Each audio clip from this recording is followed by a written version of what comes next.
Welcome to the first episode of the 12-Step Crashers. We are starting a podcast from where we are standing, which is in very early recovery from substance use disorder. I'd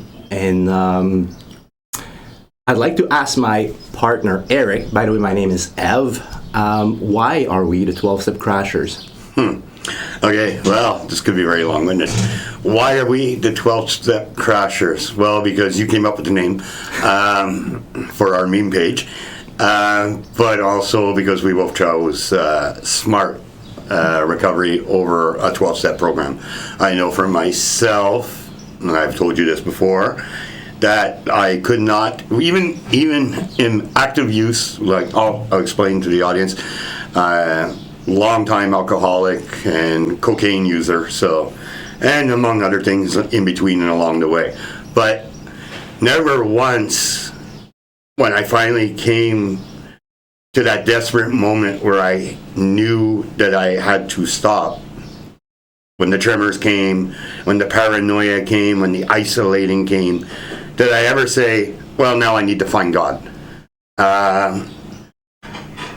It was never in my nature it's not true. It was not that it's not in my nature not to look for answers and look for something. But I wasn't going to be a hypocrite and now suddenly join 12 Steps. So I knew I needed to find another solution, let's say. To live in, right, exactly. I needed something that I could believe in, and it wasn't going to be that. That's probably would have been my biggest problem entering a 12-step program. Was I would have been fighting it. I've been fighting it all my life. I love arguing and having discussions about it. This was not the time. If I wanted a recovery, I needed something I could firmly believe in. I needed statistics. I needed data. I needed tools, techniques, whatever it could be taught to me.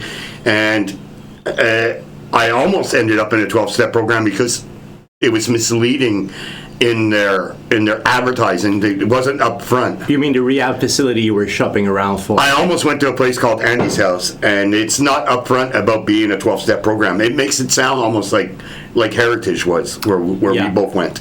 But at the last minute, my daughter, while searching, found this place called Heritage, which was right nearby, 20 minutes from where I live. So that was ideal. And it was all science-based, that you could look up their website, and we did. And once I saw that it was database, science-based, it wasn't 12 steps, that sealed the deal for me. That was my phone call. And that for me at least, that's something that was a revelation. The fact that other things exist. It's a very, very little known fact, especially here in Canada, that there is alternative to 12-step programs. Because if you, even opening your TV, you have Al-Anon ads on TV, like the concept that you have to follow the path of 12-step is kind of inherent to the fact of getting into rehab or getting into recovery from substance use disorder. So to me, it's ironic because I surrendered to God, but I surrendered to a very good friend of mine, work in he's a social worker actually. Right. And I said, like, you know me, we've talked 12-step several times before because I was considering maybe joining 12-step because I knew my problem was out of control. But I told him, like, I'm unable to make that phone call, but I need you to find a place where I'm gonna go into rehab. Like I have no ability to just research right now because I'm in a total crisis. And I was definitely the worst. That's exactly where I was. And my daughter did the searches for me because I was sitting on the couch just drinking. So we did have that component of surrendering, which is very common or a necessity to join a 12-step program. So we add that there's commonalities into where we were standing. But then barely standing. So my friend made about 3 or 4 or 5 calls. I don't know, but he said, like, yeah, this one's very good. They're science-based, and I was like, science-based? And you can look it up, smartrecovery.org. And then I didn't question it, and I definitely did not Google that because I was definitely not in the right place to do any form of information seeking. But I blindly said, well, if you think that this is the place for me, I believe you, and I believe you much more than I can believe myself today. So my own opinion's kind of very irrelevant to all this. All that I know is that I'm ready and I'm serious about getting clean once and for all. But yeah, and from that moment, it's maybe 3 days before I got into treatment, something changed in me, and that is that surrendering that really happened. You've told me this, yeah, go on. Yeah, so not that I've had better behaviors, but my self-assessment of my behavior started to change right away. So I still did 10 more grams of cocaine that week, and that's in just 3 days. I still went out and party, but I made it ritualistic. The night before I got into Heritage, I drank my last beer, and I told her goodbye. I smoked my last joint. Things that I just don't smoke weed. It's not for me, but when I'm past drunk, well, everything goes. And I snorted my last 2 grams of coke in the night. Shared that with a beautiful lady, and that concept also of getting into some weird substance-induced intimacy, I said goodbye to that as well. It's to me that the culture around substance use, I know it from in and out, right? There's no secret in substance use for me, but I knew inherently all of these things were in contradiction with my core beliefs, with my definition of who I am and what I believe is just in life. So nobody told me that I could never use it again. I was already seeking for complete abstinence, and that is very novel because I've always moderated. I've always been in control. I spent 35 years in control Exactly. of whatever I put inside my body and however I react, which is a pile of fucking bullshit. I was never in control. But yeah. But you were never totally out of control. Exactly. That's how I lived my life. Exactly. And I can go back to it later when we go more into details into my life story. But again, I'm going to quote 12-step again. You have to lose everything, and you have to give up everything that you care for in order to get it back. I didn't know the get it back part, but I knew that the fact of losing everything that I love and everyone that I love has been the common denominator for me to embrace that same idea that I was powerless that day. I was powerless that day. So you see, I'm quoting a few words that are key to 12-step because, yes, most of it makes sense for me. For the, how they call it, 10 principles? 10, 12? How many principles? You're asking the wrong guy. I'm sorry, guys. It's not out of respect, out of a lack of respect for you, but yeah, those principles, most of them makes a lot of sense. At least from my interpretation of them. Now, let me just Go ahead. throw that in here. You made me think of something. You had all these rituals, and that on your last few days, you call it, right? Yeah. I know for myself, once I knew I was going to Heritage, now I had to wait till the Monday. This was a Friday. And of course, they told me, don't stop drinking. Right? Because I was too far gone now, right? So it's like, well, don't stop drinking, you know. You can try and cut back a little bit if you want, but don't stop drinking. Good advice from rehab, eh? Yeah, pretty good. I was quite relieved, actually, because I didn't think I wanted to hear anything else yet. But in a way, I think I was almost in the surrender part too. You brought it up, and it makes me think, because for those last 3 weeks, I was so bad that I wasn't even doing my other drug of choice, which was cocaine. I wasn't even leaving the house to go get my cocaine anymore, which I had to because my drug dealer doesn't have a car. So So in a way, I was that far gone that I couldn't even in the morning get up without drinking. So I couldn't go get my cocaine.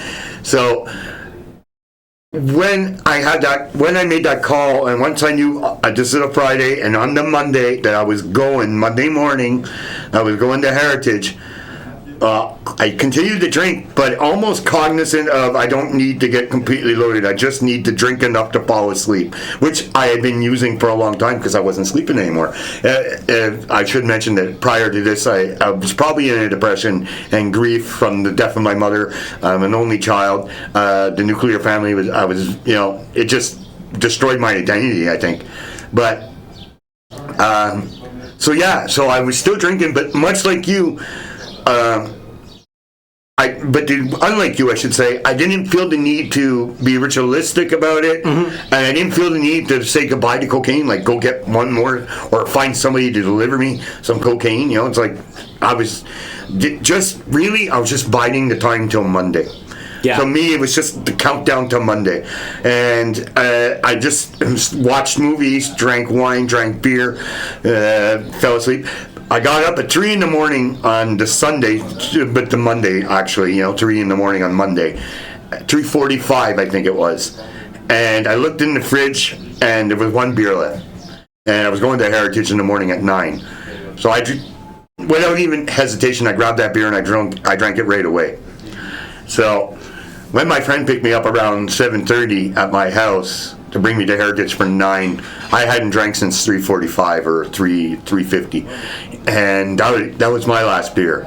And I'm pretty sure, unlike you, I didn't have these concepts of surrender. It didn't come to me. And even you mentioned that you didn't Google for like a smart or science-based program.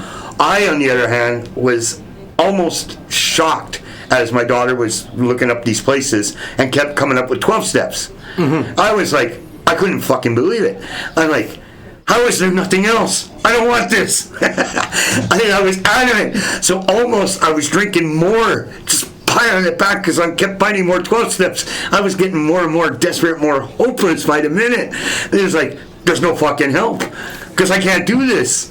It won't work. I just knew in my head it's not going to work. And the problem, I'm going to use the word, you say very often, it's not a lack of will. You did not have a lack of will to get clean. Nope. You just saw a lack of options that were suitable for you. And very similar for me. Well, I'll tell you what I told you outside. I could not do the 12-step because in my head, it would have made me a hypocrite. Yeah. And I could not, if I'm going to get clean, I'm not going to start off by being a hypocrite. Well, you just opened the door for me right there. There you go ahead. On what my sobriety truly is about, except from not using substances. For me, sobriety is about honesty. Exactly. Being genuine. And definitely, especially for the people that are in my close circle, my family, no lie. And I haven't not lied ever in my life. As a very little child, that has been my go-to defense mechanism. I would make up a different picture of me to protect that very fragile, or at least the person that I always considered to being very fragile and unfit for whatever. So I always have faked it, even in my closest relationship, even in my 10-year marriage. I very rarely could let it go in a place where I would be myself. Except, and kudos, thanks to drugs, at some very, very, very specific moment where I guess I was not anxious, I was not depressed, I was living the moment on a very drug-induced, not ideal state of mind, but those were periods I believe I've been myself for a very brief instant or short period of a couple of days maybe, and then anxiety would kick in or depression, and that could be replaced with anticipation of what's coming and what I'm not ready for, I feel I'm not ready for, or regrets and shame about the past. So these two places have been where I've been in my head for my entire life, and being centered in the moment was impossible because I was never genuinely in the moment or Right. present. Like, I've been physically in many places, but mentally, emotionally, I was never really where I was. Neither was I. And This is- this is I good. was like a passenger, and like, oh, this is, well, persona A, persona B, and like the compose, like the mask Yeah, the that would chameleon. protect me. The chameleon. Chameleon, and that has been the way that I've operated. So, choosing to get clean, I could not be an hypocrite. Yeah. I just could not. Like, and we can go back at this, but I have an history of being born in a cult. I have utmost respect for all beliefs, all religion, and all practices of spirituality in any way that people see fit for themselves. I have my own spirituality that is not a religious practice, but to me, the 12 step are so linear in a way that for me it opposes my concept of spirituality. This is a very rigid axis. You have to fit in there, and if you're beside this, then you're not working the step. You're not making it. You know, like this judgmental aspect of being in the good way or the bad way and following the principles or not. For me, I was born in that. Like, I was born to follow a certain way of life and respecting certain rules. Doctrines. Yeah. Doctrines, yes, doctrines the word. Thank you for my poor English. But doctrines, yes, exactly. And I broke free of that, I would say, at a very young age. About 13, I realized that I was my own leader. That I knew. Like, even though I was making all that masking and whatnot, I was running the show. I was the leader. And I've always been like that. Like, and going to a 12-step meeting, because I went personally a couple of times, always makes me feel miserable, and I would see, from my eyes, might not be the case, but a bunch of very miserable people, regardless if you've been sober for 5, 10, or 15 years. The lingo made me feel like, okay, this is dry drunkenness over here. It's somber. For me, it felt like all that I'm hearing and all that surrounds me is dry drunkenness. And It lacked hope. well, No, come on. That's yeah. That's the impression I'm hearing. Yes, and I for me. actually felt that when I'd seen it myself too, in a way. For me, and never was I mad, was I disrespectful, even in my own self-assessment of the room. But I knew that I was not fitting in there. Mm-hmm. Like, as you say, it doesn't fill me with hope. It doesn't make me feel like I'm able to make whatever it is. It makes me feel like I'm a child again, and I'm being told, like, you must stay into those parameters, otherwise you'll get hurt. That's very good. And I'm the kind of child that would get hurt just to see if it's true. That's know? right. You used the right word there, child. Because I got that impression And also. it's not because 12-steppers are belittling. It's because I actually am a child. I am a child. I'm an interrupted child. That's what turned me into an addict, is the fact that instead of processing emotions, instead of processing traumas, Yeah, from stopped at one point. just stopped. Yeah, And so then did I. Yeah. this interrupted life just stopped there. And maybe I was 12, maybe I was 13. Doesn't really matter. It's just the fact that I stopped there. And maybe I'm immature. Yes, I am. I'm probably more mature than I was a year ago when I got clean. But I will always be young at heart because I'm that child. I have that 30-some years gap, or 20-some. I don't know. You know what I mean? Like, I know what you mean. I feel like I'm still a teenager in need of development, in need of purpose, because I've faked it all my life.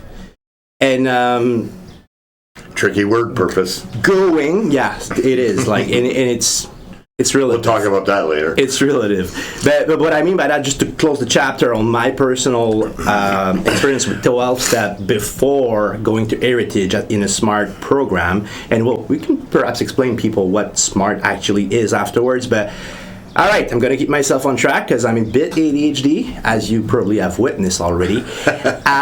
So yeah, it's not that people were belittling me, or it's just that for me, being in control and being my own leader is a way to be. It's the way that I've survived, be it in active addiction or as a bullied child or whatnot. Like, I've always been keeping myself in control of the situation. Otherwise, I would lose my shit. So surrendering from the point of view of 12-step equals losing my shit. Like, it's A to B route. Like, it's not nothing more complicated than this. And I've physically, mentally, emotionally felt that every time I was exposed to 12-step because I thought there was no other way. So, of course, I did what every addict would do with an adverse experience. I shut that door down and then kept continue to use doing what actually works. It works. Using works until it doesn't, but it works fantastically well. I've made a very successful career, an okay husband, and a very good dad as being an active drug user until I wasn't any of those things, right? Mm-hmm. So and it really sneaks up on you too. Oh, it does. It goes fast, right? The last few months, quick decline. Yeah. Yeah. And since you've always been in control, you don't see it coming ever. You know. You don't, because you think you start to because you, like you said, you're always in control. You think you can regain control. Yeah. You'll find something to regain control. And I did it so many times. It might be something new. We did it so many times, right? Drug. Yeah. I'm just gonna switch the poison, and yeah, I'll have a better resistance to this poison. Maybe this wine isn't working. I'm gonna try White Claw. I'm gonna say something that I usually keep for myself because that's very egoic. But if you ask me, I'm God. In the concept of 12-step, I am God. So right. And I don't say it because I'm delusional or actually. You're not Delulu. I'm not losing my mind. Only a delusional but person. Let me explain. What I mean by that is that, yeah, that higher power, I know it exists. I know it's within me. I know it's my ability to do the next best thing. Again, quoting 12-step. Yes. But it is not external to me. I cannot surrender to something external to me because that's how I got out of a cult. That's how I understood my worth as a very, very young children.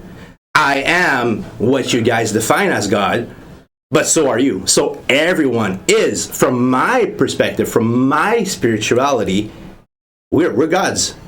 Or singular, we are God together. I do understand where you're coming from because in some ways I think a little like that. I don't believe. Let me put it this way. I'm glad you used the word surrender. I've talked about this in my shares in our groups.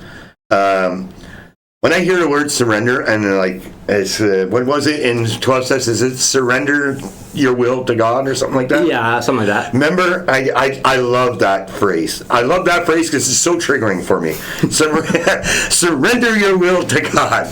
It's like, excuse me, the last time I surrendered my will, I went on a fucking 4-year bender that brought me to my lowest point ever.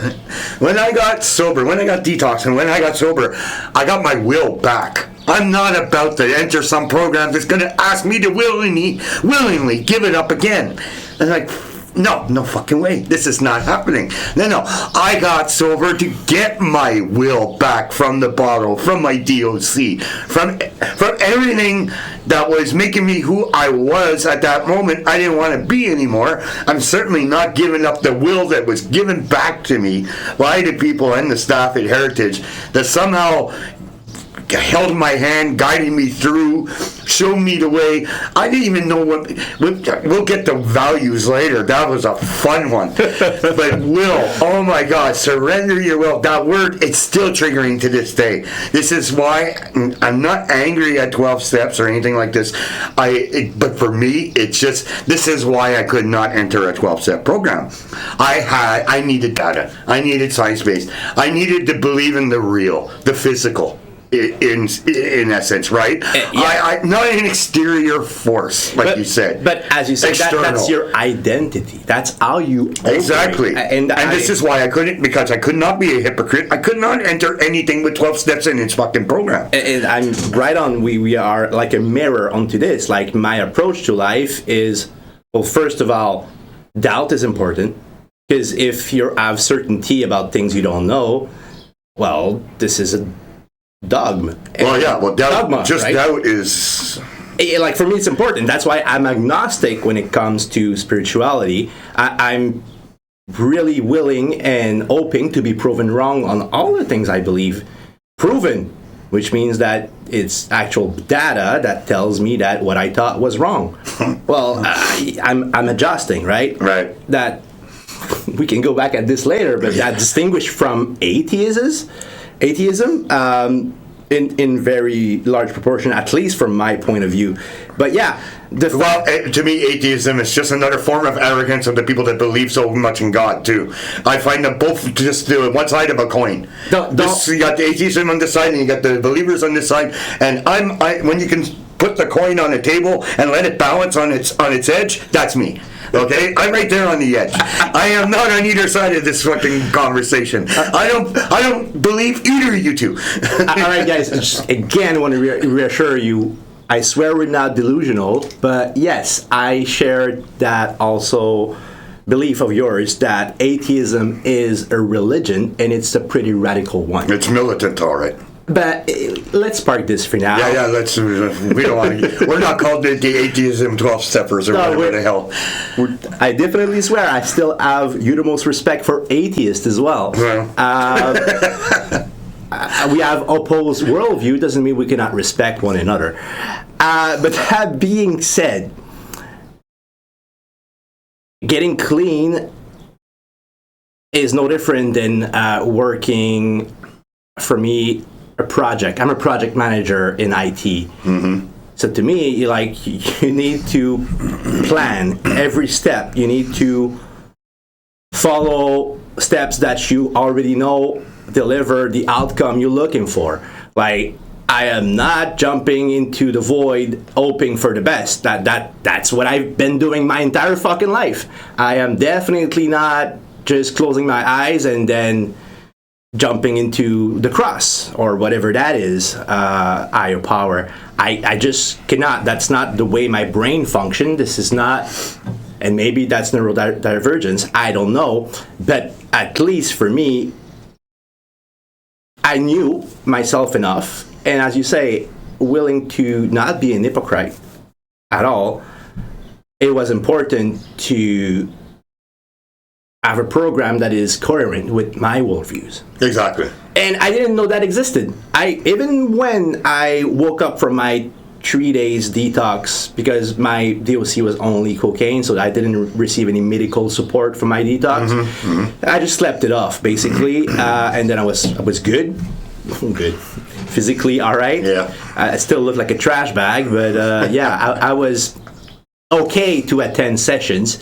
Let's just say it this way. You mean you slept 3 days before attending sessions? I slept in sessions. I was willing to be there, but like for at least 72 hours, like I slept maybe 70 hours. I didn't sleep for 3 days, so I went to every session, shaking like a leaf. Alcohol as a DOC, cocaine as a DOC, you have a... Yeah, I had been a month off cocaine, so... No, I've been a month off work, not... So I had more time for my habits. Right. All that is say that... I didn't know, but the first exercise I was actually mentally present. It was like, oh, okay, that this is an exercise that is science-based. There's some data that backs it up, and I can do that often. I think that was the hierarchy of values. Of all Oh, the things. hierarchy of values. That's It's a my good entry hardest point. one. It's a good entry point. But yeah, trying to fit in your substance and the time you make for using it in your values is a very tricky thing. Yeah. If you're able to, as I know some people are able to, there's different degrees. Yes, of maybe you addiction, should right? maybe you should explain the hierarchy of values to the people that are listening. Oh yeah, Maybe go ahead. Well, I actually wasn't very good at this. I'll help you. I had very hard time. I was there for 2 months and 17 days, and I still was trying to nail down my values, my value systems, or what were my top 5 values. Because remember, we had, well, when my counselor, I saw her regularly, and you had to list the 5 values, not aspirational. Right? That's Existing. different. Your existing ones. Now, obviously, as being drug users and alcoholics, they should be at your top of your list. But now that you're detoxed, now what are your values, or what were your values? At least, what did you think were your values? And I had the hardest time listing 5 values. And they changed all the time. I put what I thought, or I think I put the perception I had of what people perceived to me as values. Yes. You know The what I mean? mask you The add mask, exactly. You talked about it, and I wore masks too. I'm a Gemini. I'm a natural split personality, anyways. So yeah, the only one that survived the whole time I was there at Heritage during my stay was humor. Was the only value that stayed on my list the whole time from the beginning to the end. on. Interesting. It is interesting because nobody else had humor on their values list, and for some reason I could not live without it. And did you meant it as comic relief or just Everything, all encompassing. I need humor. I want to be humorous. I like jokes. I need humor. What? To take the edge off, to make me feel better, to relieve stress, all those things, right? Yeah. That's why we seek and we like humor. Yeah, 'cause the majority of people, I would say. especially when we're bad at emotional regulation, it Exactly. does it naturally. Only in therapy would I find out that humor was my avoidance technique. That's a whole other topic. But Yeah. But that was the only core value that I really, that I never changed. Other core values actually had to be pointed out to me by my counselor. Like staying in the marriage that I had been and raising my stepkids and making the meals when my ex wasn't making meals anymore, just she was on the computer all the time. And it never occurred to me on this list of values, because she gave this long list with like 2 pages of values on it. I never chose responsibility ever. She had to point it out to me that, you know what, I think everything I talked about, because I used drugs as a maintenance, my maintenance program basically, to cover up my neurodivergence, which I didn't know I had. Yeah. So she was like, don't you see how responsible you were? You staying in these 2 failed relationships, taking care of kids and both of them. You were very responsible. I think responsibility must be one of your values. And it wasn't until she told me, to hit me like a ton of bricks. It's like, I don't know where I got it from, but holy shit, you're right. Yeah. Responsibility must be one of my core values. As I said, that exercise is something you could and should do often because it gets actualized pretty quick. Yep. I haven't done it in a while.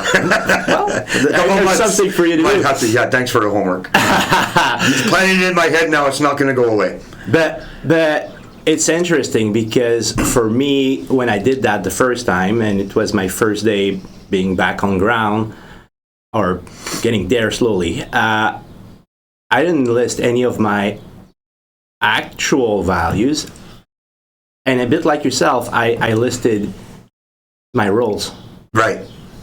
In order of how I prioritize them. Loyalty, this, that. But like very concrete things like taking care of my children. Oh, okay, you put it in phrases. Yeah, taking care of my children. Yes, exactly. Being present for my wife. Being a leader for my kid as a runner. Being loyal and professional in my work. You know, but it all tied to masks that I put on, or hats, whatever, not who I am, not what I profoundly care for. But you could say, like, well, what I learned from it is that I was transgressing all of them, because I was no longer able to take care of my children, at least not at the time. I was definitely not present for my wife. I was definitely not present for my work. Like, none of the things that are important for me was I able to achieve or to meet the expectations that I've set for myself and others have from me. So it got me back to actually the real values behind them. So accountability, honesty, being dependable, being patient, and all of those things are being pragmatic. And that I mean in the way that I work, the way that I plan things. All of those things I haven't done for several years. All of what actually I think is the most important thing in life, I hadn't. But I thought that my DOC, which I've used as maintenance, and at first it was just a little here and there to help me just being performant in all of those roles. I genuinely thought that my drug of choice was an asset in all this. I don't have time to sleep. I don't have the mental energy to keep going on at 2 p.m. because I'm crashing down because I'm ADHD and I do not respect my limits ever. I never did. So it as you said, it grows on you and you don't see it coming. But then it became just a normal thing. Was I emotionally great as a dad from 9 a.m.? Not necessarily. Did I pay attention to making sure that house was in order for my wife when she comes in? Not necessarily. But I would make up excuses in my head. Well, I've been too busy working, and one of my ad took too much place. So the concept of hierarchy of values was queued up for me because I had lost my way. Even before I developed the crippling addiction to cocaine, I had lost my way for decades, I believe. Like it was not important for me to live a life that was in conjecture with my values because I didn't value myself enough to care about that. Well, I think that's a lot of us, right? Now, unlike you, I used my drugs to maintain, but not at work. It was the only time I was usually drug-free or alcohol-free was at work. To me, that was a productivity thing. In my active use, I would never use this recreationally. Yeah, I gotta keep going. So yeah, it's been 20 hours. I've been up. The kids want to do this. Yes, I gotta do this. I would never say no to anything, and that includes my kids' needs. That includes my friend needs. That includes people that I barely know needs. I need to people please all of them because that kept me away from myself and my problems. And ironically, the only way to sustain that was to do an incrementally higher amount of my DOC so that I was able to meet all ends. But then, looking back on it, like everything that I did started being mediocre. And then I need to use more to forget about the fact that I'm outputting something mediocre. I'm a perfectionist. I cannot deliver mediocre work. So for sure I'm not using enough, Yeah. So, I realized during that exercise that, well, I'm this from everything that actually should be important for me. And it sparked something and that's why smart recovery is different. It did not make me feel miserable. It did not make me feel powerless. That first exercise made me feel empowered to change things. Right. My behaviors were not in accordance to my core values. Exactly. And that's the purpose of the exercise when you first do it. It's to make that realization. And then I'll be damned for my rational mind, but you cannot forget that once you learn that. Well, there's a good segue because we actually haven't even used the word CBT yet. Oh no, yeah. And maybe we should talk a little bit about SMART because we have not mentioned CBT, cognitive behavioral therapy, right? Oh, so ladies and gentlemen, this is our first segment, and it is called "What the fuck is Smart Recovery?" There you go. And why you guys keep talking about smart? Are you smarter than others? Are we smarter than others? I think I'm stupid, but I got to work on that. My therapist keeps telling me that.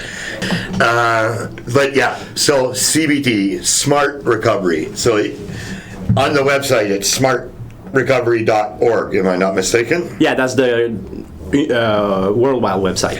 Well, because they are worldwide. We should also mention that we're actually lucky. We went to a Smart Recovery facility because there's what, two?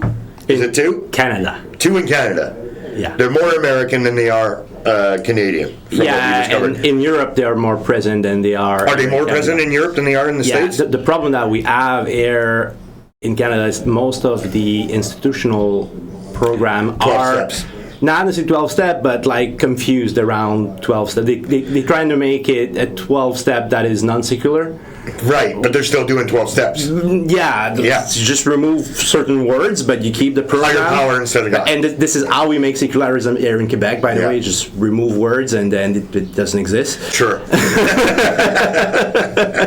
Let's pretend they don't exist. Yeah, but yeah, and I guess that the intentions are good in the program that we have in Canada, but it's a little unknown and foreign for people to talk about smart recovery. And even in talking with my psychiatrist or psychologist or social worker, nobody really know about smart, even if they work in the field. That's because you didn't get the right therapist. I got one that came straight out of Heritage. But yes, it's not that people that adhere to smart in the professional working in the field do not exist. It's just that it's uncommon. It's not the reference. Yeah, no. And we should say, too, that they have acronyms for everything, right? First of all, what SMART means? We went to a SMART recovery program, but we weren't part of the actual SMART. No, that's true. That's what we should mention, too, is Heritage is not officially... Unique. It's unique. It's a hybrid. Because there's also art therapy going on, mixing in meditation and guided meditation, yoga, many different things, right? So it was a hybrid in a way. A real lot. Let me just interrupt you, my friend. I've educated myself. So SMART means self-management and recovery training. And recovery training. Okay. Yeah. I thought it was therapy for some reason in the last. Yeah, me too. Anyways, all that to say that this is the base of the program we follow, but we were very lucky because Heritage is a very special place. And yes, there's more in their program. It even cultivate the openness to 12-step, which I think is pretty novel. And it helped me to keep an open mind as well. And as you've mentioned, art therapy is not exactly science-based therapy, but there's good into it. I've experienced it. Like keeping that openness, as opposed to. I'm not sure if you ever went onto a national meeting for SMART. I have, yeah. I've done the American ones. They are quite stuck up, aren't they? Well, they're very rigid too. We were talking about 12 steps. Not that it feels 12-steppy, but I have the same about the fact that you want to police what I say or what I feel even or what I should because it is not smart. Well, fuck you. You ain't smart either. So yeah, we extremely lucky because we are special individual and we found that special place that actually fits us. We're not trashing 12-step, we're not trashing SMART, but we have our own recovery path, basically. It's CBT is at the base of it, so cognitive behavioral therapy. Exactly. REBTs too. And what does that mean, REBT? Oh God, I don't even call it REBT. I never actually. That's the problem with acronyms, right? Yes, you don't have to learn the actual names. It's Rational emotive behavior therapy. right. And this is interesting because REBT removed the concept of substance use. It It works in many different things. For me, it addressed the core issue Yeah, of exactly. managing your fucking emotions. Yeah. Stop it. It's tools that we were never taught in high school that we probably should have learned. And yes, because that exists since what, the 50s or the 40s. Yeah. It's science-based, proven therapy that improves behavior when you actually work the program. But this is the thing. I think this is now you're hitting the core of where we're coming from. That we realize passing through this smart recovery, the REBTs, the CBTs, and other acronyms that we'll throw at everybody later. That this is a way to manage your life. These are skills about life in essence, and how to monitor and to be mindful of yourself. Yeah. To have the awareness of how you are dealing with stress, how you are dealing with any emotion, really.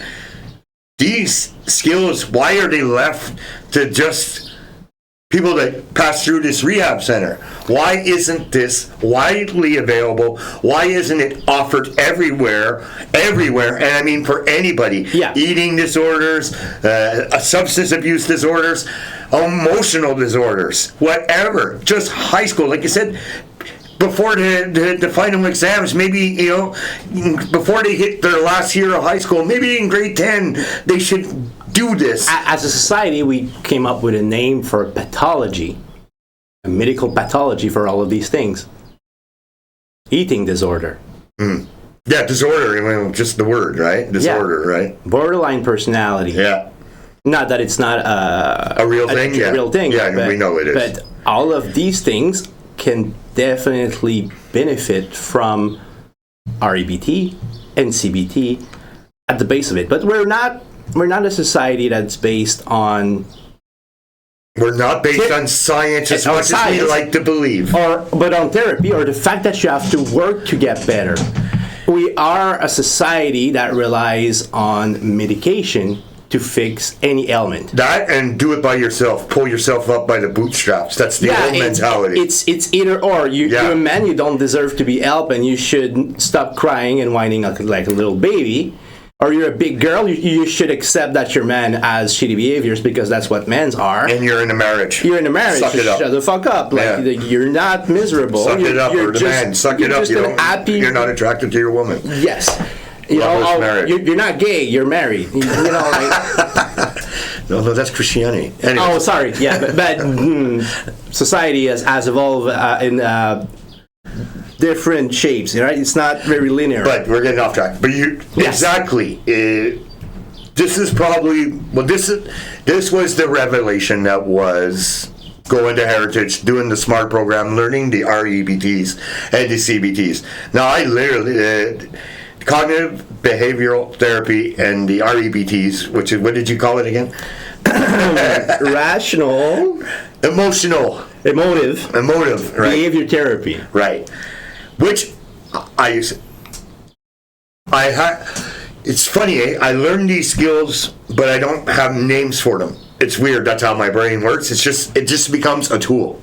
Yeah. I like to call them my tools, and I know when I'm doing them. That is why I should mention that I went to Heritage. I was only supposed to be there for 35 days, and I did a second month plus 2 weeks. So I did not leave, and I was not leaving until it was innate, my thinking. Yeah, you had to do the integration of these things. Yes, that's right. I would not leave until my brain was thinking this way, which it had never done in its life to begin with. So that was a really crash course for me. Yeah.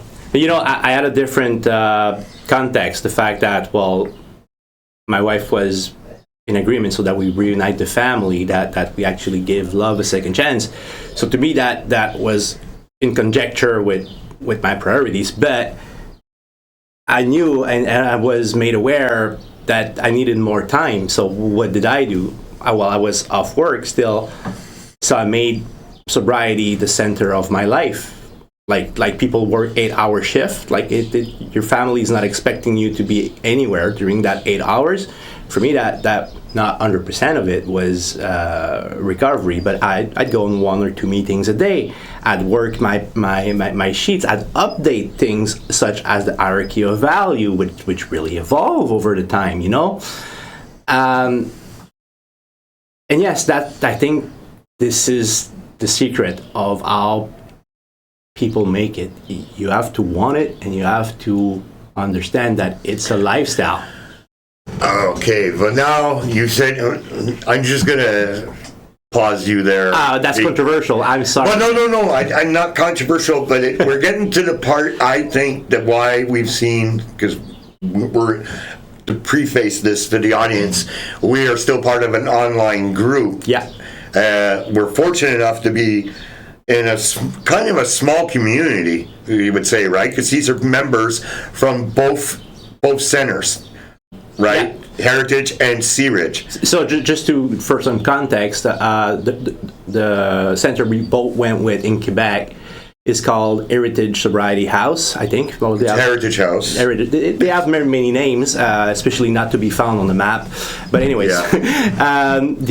The other center is called Searidge, and it opened a few years after, and it's in New Brunswick, Nova Scotia, in the Maritimes. It's in the Maritimes. I think it's Nova Scotia, but I'm not sure. Yeah. I think it's Nova Scotia. Pardon us if we're wrong. We should look that up and come back to it later. Do not have the best memories. We're sorry for that. Well, we go off in different directions. Yeah. But yes, so because of these online groups, we're part of a small community. So I know I've had this conversation with you before, and you talk about you said this is how you'll succeed, or you think you're succeeding in your program. That's so right. Far. Yeah. Right? We're both in early recovery. I should stress that on the 24th of this month, I'll be 10 months sober, right? So, yeah, I have it tattooed right here on my hand, so I can't miss it, because that way, I won't forget my own date.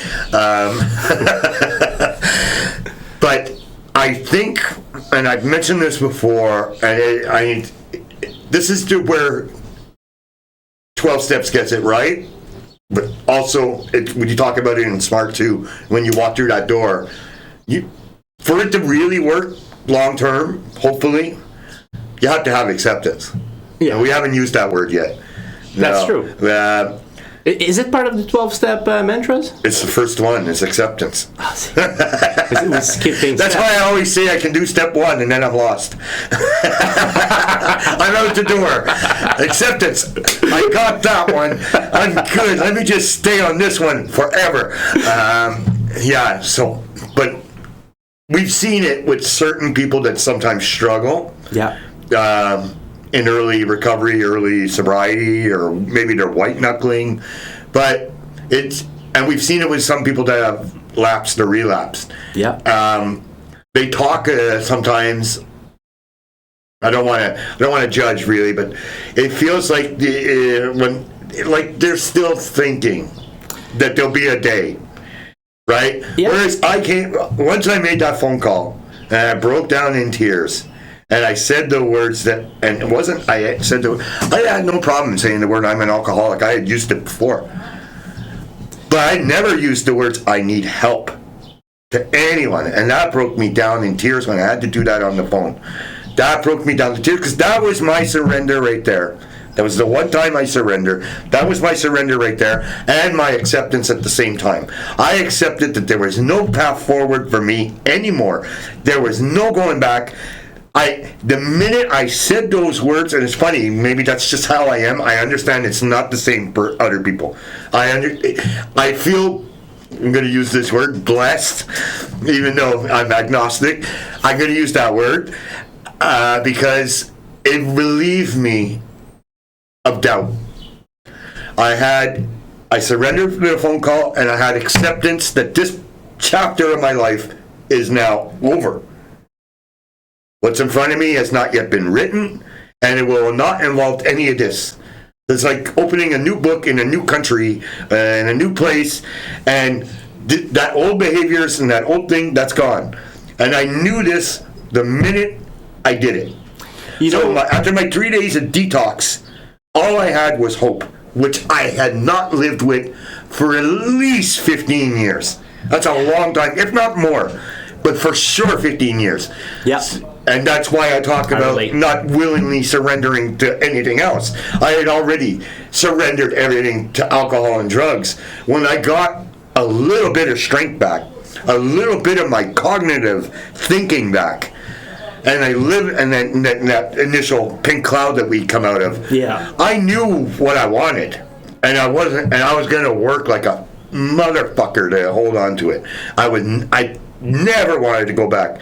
Never crossed my mind that someday on a beach in Mexico I'll have one drink or something. That never fucking crossed my mind. And you know what, Eric? Like I said it. The first thing is working the program, but yes, acceptance of your fate. Yes, we have a terminal disease that we cannot cure, and medically, that just, by the way, again, science-based related stuff. It is how it is categorized. It's a medical condition that you cannot revert. Substance use disorder. Once you've achieved it, once you've reached there. Substance use disorder means that you've broken your brain in a way that cannot be fixed back into moderation. Yeah. And very early on in recovery, I was doing extracurricular activities, which basically listening to podcasts from Smart. Mm-hmm. And I came across Joe Garston. It was one of his first thing that was recorded. It was shaky camera, like I don't believe it was even in the 220s. It was 90s, like very shitty quality. But what he actually explained is, okay, you think you can do arm reduction? That may work for you. But let me tell you what data say about that. It's 1 in 50. That means, are you willing to put 2 bullets in a 100-barrel shot and then 98 bullets in a 100 bullet gun, and then spin it around and hopefully get the 2 empty chambers? Yeah, right. Like that, and he used the word because he's funny like that, Joe. Well, you have faith? Oh. That's what he said. You have faith? Go ahead, try, and let us know. But that's what it is. And that image never left my mind.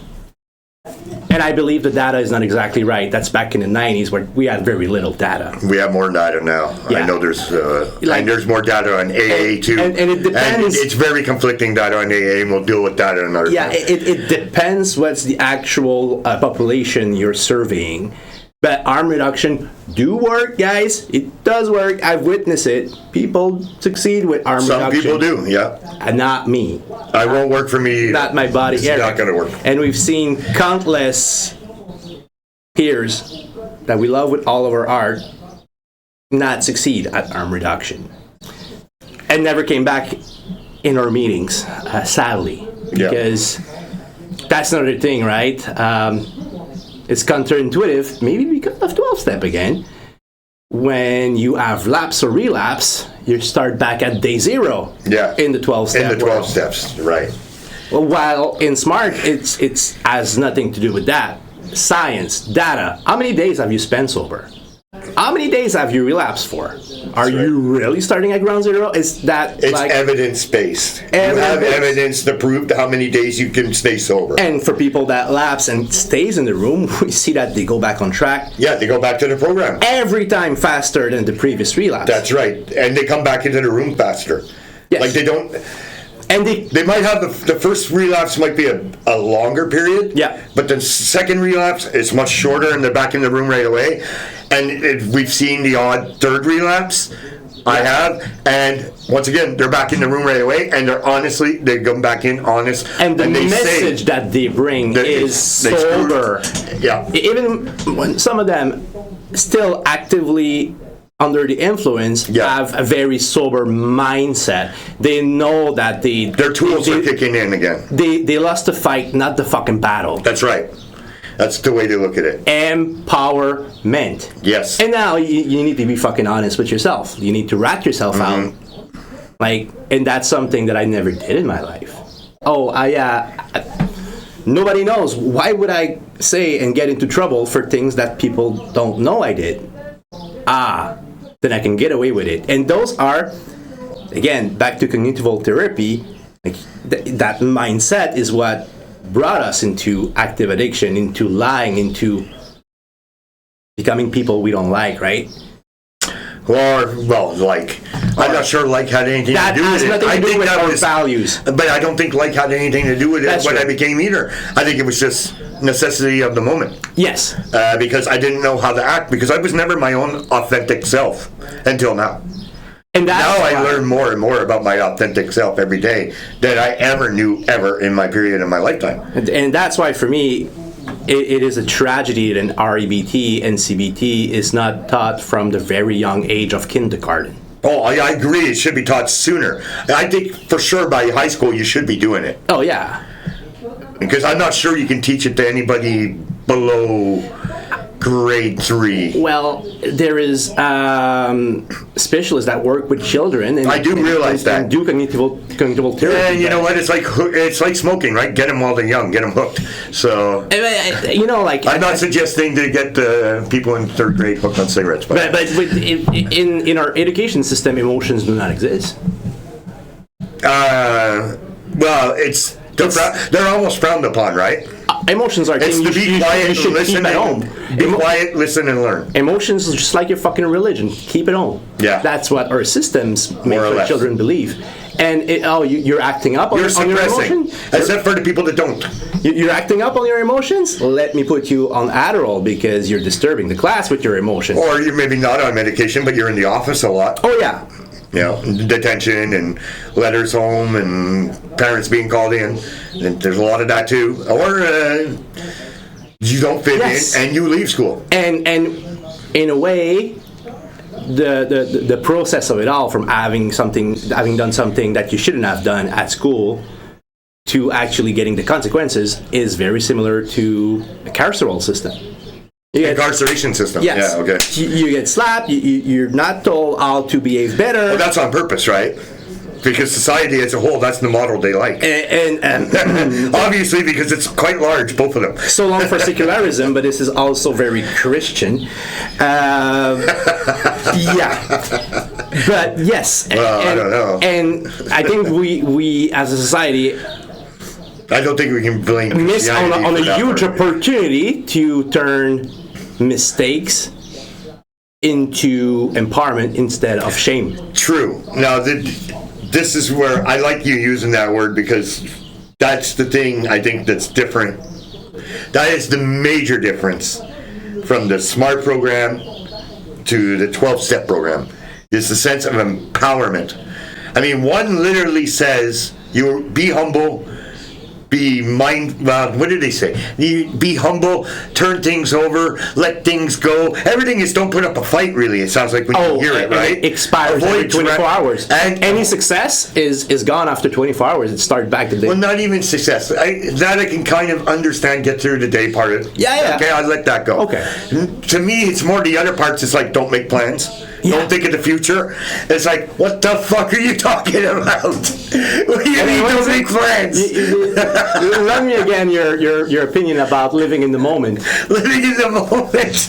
I was already living in the moment. I was living in the moment. I was doing lines in Walmart. Remember I told this story? Yeah. I had, even in early recovery, I go to Walmart. I go into the changing room. For people, I go into the changing room at Walmart, and I remember I used to do it. I was not drinking then. This was my one of my attempts at sobriety. Is I wasn't drinking, but I still did cocaine. Okay, but just like a little like half a gram during the day. So like little tiny bumps. Little lines. Used to call them little McDonald lines because they were so cheap. ADHD medication, especially. Right. So I go into the Walmart changing room to try on a pair of jeans, and when you close the door, there's a mirror right here on the door, right? There's a mirror. And I see myself in the mirror, and behind me in the mirror, I see that bench that you sit on. And immediately, I got my flashback image of when I poured the cocaine on the bench And bent over on the and do my bench. lines in there. Because it used to be I'd grab jeans, pretending to go try them on because I needed too many people in the bathroom. I needed a place to go that was quiet. So away in the dressing room I went to do my lines. I cut out, not trying on any jeans, just toss them onto the basket that's there, and away I go start my day. Again, that was sobriety for me, that one attempt. But I always used, for some reason, drugs were always a maintenance thing for me. Alcohol is really my disease. No, I associate both of them together now because they go together hand in hand. And you know that mixing them together create a unique compound that is more euphorical than any of them separated. Well, it really destroyed the brain too, and the thought patterns and everything else. I don't know the exact science word. I can come up with it later with my phone. But cocaine transforms into another molecule when it's mixed with alcohol. That's right. And it increases euphoria. Yeah, so I'll get back to you with that word, and I think that's the perfect segue to our sponsor that we don't have, so we're just gonna pause. Right.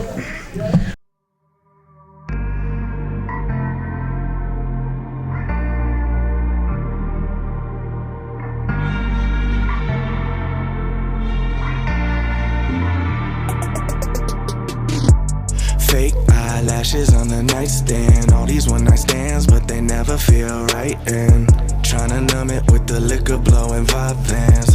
That's what happens when you lose your right hand. It's safe to say I finally get what I deserve. And I'm in pain, but I put you through worse. Just give me anything that works. Guess it's all fun and games too. Sorry, I'm just dealing with that calm down. Got me feeling blue, saying that we done now, and I don't know what to do. I just wanna know if you still think of me. I wish I could go back and do it differently, but I'm dealing with that calm down. Dealing with that calm down. Yeah, I'm just dealing with that calm down.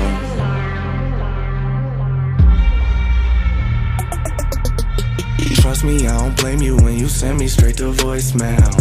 I ain't tripping cause I get to hear your voice still. Wasting time with people that I probably should avoid. But if I'm honest with myself, I'm just trying to fill a void. I know these drugs ain't helping with depression. I get the message, I must have a death wish. I know by now I probably should've learned my lesson. But you know me like I know me, so that ain't gonna happen.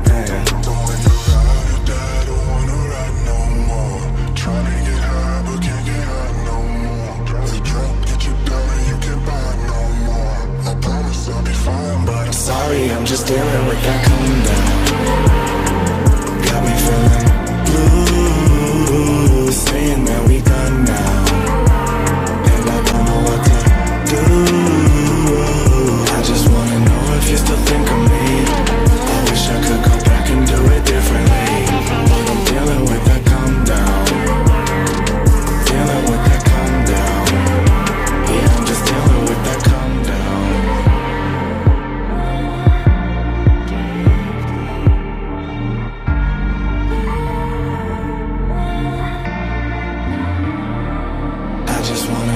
You still think of me.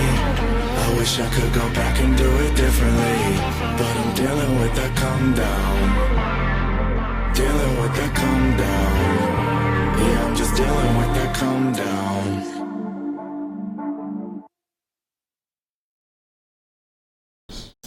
Hey, welcome back. So, just to recap a bit, we've mentioned a couple of things about what works for us. So, yes, working the program, and that's a very individual thing. I think it's not communal at all. No. And perhaps at times, and I remember that from treatment, working exercise as a group was really removing value to it for me. What do you mean? That I didn't go as profoundly into my thought process if we were like doing an exercise. If you had to include somebody. Yes, so, or you do that part, I do that part. That's right, or, yeah. Or like roles or things like that. But at the same time, it was good because having other people's point of view is important. But what I mean is that working on your self-management and regulation of your emotion is something you have to do by yourself. And that's something that I've integrated in my daily routine. You've mentioned the acceptance as well. Yeah. So, I had it. you know, like I shared that many times in meetings, but the first thing that I do every morning since I led in Heritage is make the choice. Today, I am not using, and this is something that actually bring me joy. Never did I wake up, even in my worst days in recovery, feeling miserable because of that fact. Right. And that ties with acceptance, but also the power, the empowerment of making that choice. I'm not punishing myself. I am not removing a candy from myself. I am doing something that makes me feel better, that makes me heal. And those are very, very intrinsic dimension of sobriety for me. But I guess it's time to give credit to the other important pillar of our sobriety, which is the community, our meetings. There's that, yeah. Specifically ours, because ours are different. You talked about the national program. Yeah. We're not in the national program. Ours is very specific to people that have been to and have done the program at least 30 days usually. Yeah. Although I think there's anyone can come in on certain days.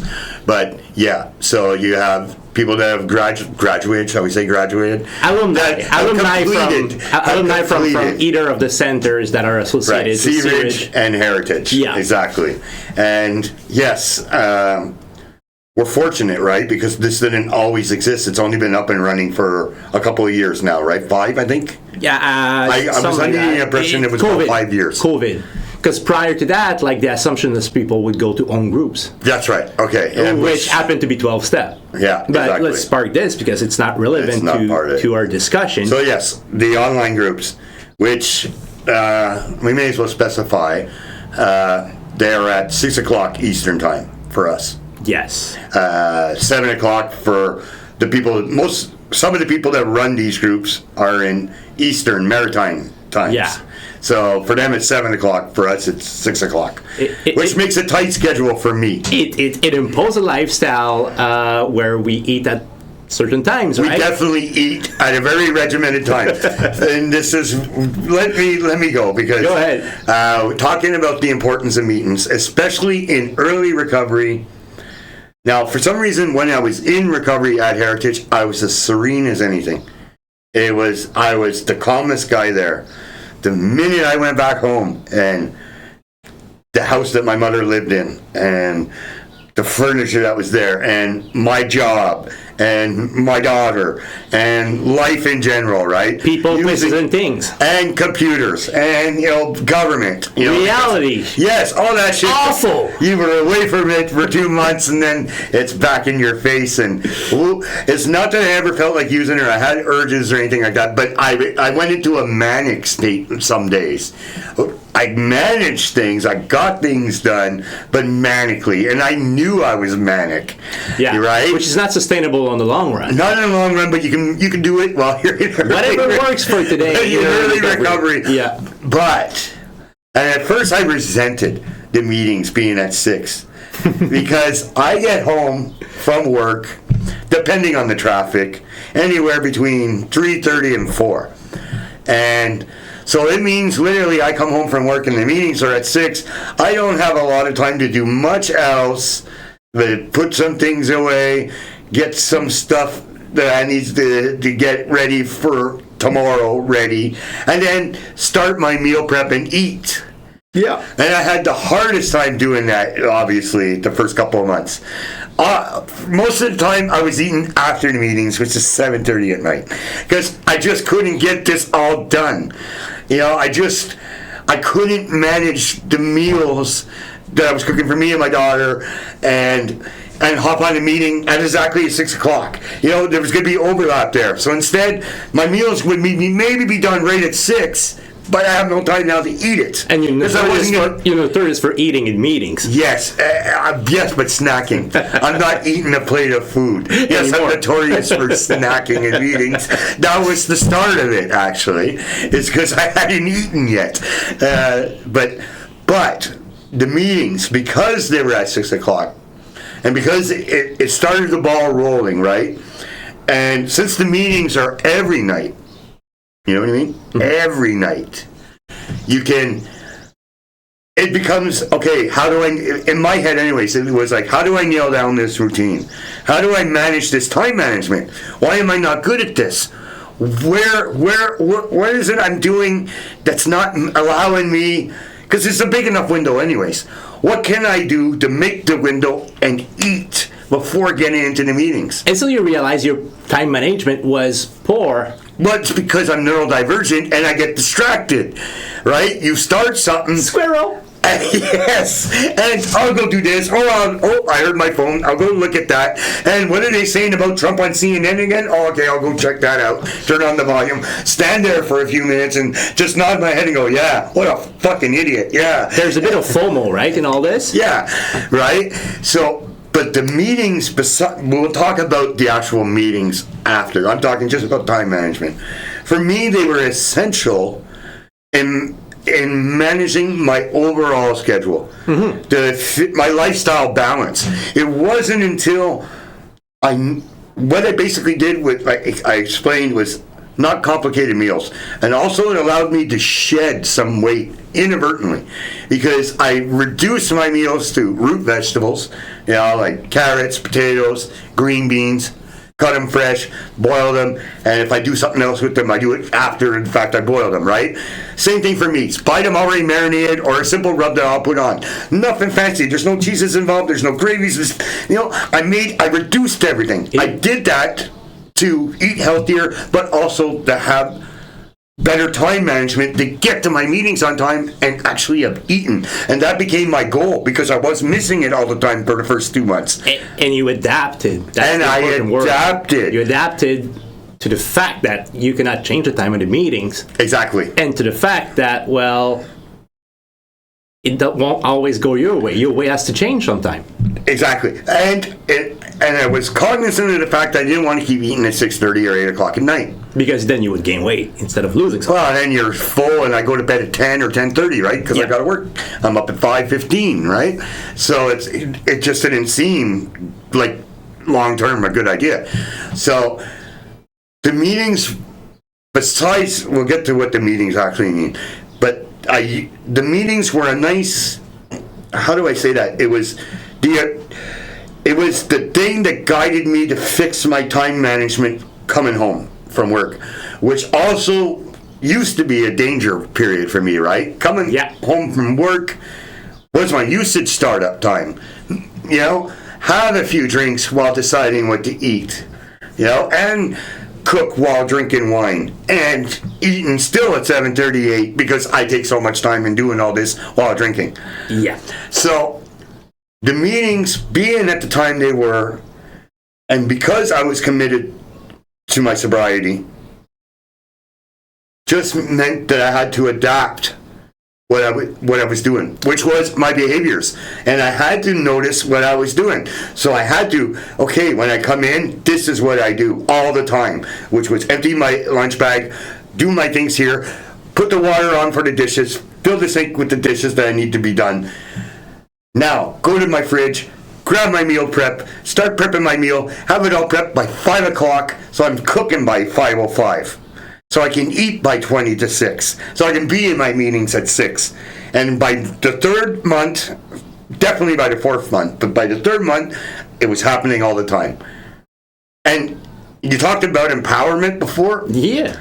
That's empowering too. It's adulting. It's a lot of adulting, things, right? but when you've been so long in misery and desperate and so loose with your values and your time management and everything else that you think you can never do this again. Because you're reacting to life happening instead of having some control and management. Yeah. And I'll use the word control. I know people don't like that's maybe 12 steppers. We don't have control. Fuck you. You don't have control. You have some control here, buddy. You know, Take some accountability. I'm not surrendering all this shit. You want to help me? Dinner's not ready. You know, I'm not reaching to the sky and praying for dinner to be ready. Yeah. Can you make these potatoes instantly hot now? No, it's not happening. So all that to say, the meetings were a nice thing, right where I needed them, right. Not after work, but before, after work, but not, it just made me concentrate and use my thinking skills to eliminate the unnecessary, take out the clutter, and to be on point. Yeah, so basically... It was a routine, right? Meetings... Which I never liked before. Meetings is one thing, that's the present in the meeting, but the way we shape our life around it... Right. ...is actually the lifestyle. In early recovery, it's necessary, in my opinion. Yes, on the long run, you can have other ways to have an healthy and balanced lifestyle, but that's the way to go. This was the way I saw it. At least. I'm speaking for myself, obviously. Yeah, right? I don't doubt that there is other ways. So some people will get sober on their own, working various types of program, and might very well succeed. I don't know. Like, there's no data around it. But I know that there's data around smart recovery. There's data about attending meeting, being part of a fellowship, being of service. Those are all valid things that increase your success rate inevitably. Well, that's not exclusive to recovery. That's life in general. People that in the community that give time and that they generally feel better in their lives, feel happier in their lives because they're of service, whether they're with a church community or a non-profit organization, volunteering, whatever it is. Exactly, it is fulfilling. It's something we never did, right? Because we were always managing our time around our addictions. Yeah, and like it can be simpler and more close to home. Like we have aging parents that we need to be dependable for them. Right. Being of service takes many shapes and forms. Yeah, exactly. No, I agree. Picking up the phone whenever, at what time, when a fellow addict needs support. Which we can both speak to, yeah. I'm on hotline, and I have several hotlines I can call. That service, definitely. So there's more to meetings than just the time you spend on the meeting. It's integrating this into your life, is choosing a fellowship, is choosing a community, is choosing to be 100% transparent to strangers. And ironically, those strangers will become your best friends, inevitably. Because when have you ever been 100% transparent in your life? Recently, only in therapy. So the only other time is in these meetings. In these meetings. Yeah. And I'm not sure why, but there's, monkey see, monkey do kind of effect. Yes. The brutal honesty you receive and listening. I was so destabilized in my first meetings. Well, wow. I can think of one person in particular who you might be thinking of, who has the same thing he almost always says. It's so reaffirming. Yeah, we're talking about you, man, and we love you. The juice. Yeah, the juice has to be given. But yeah, there's that. Certain people have a way with words. Yeah. That's just passion too.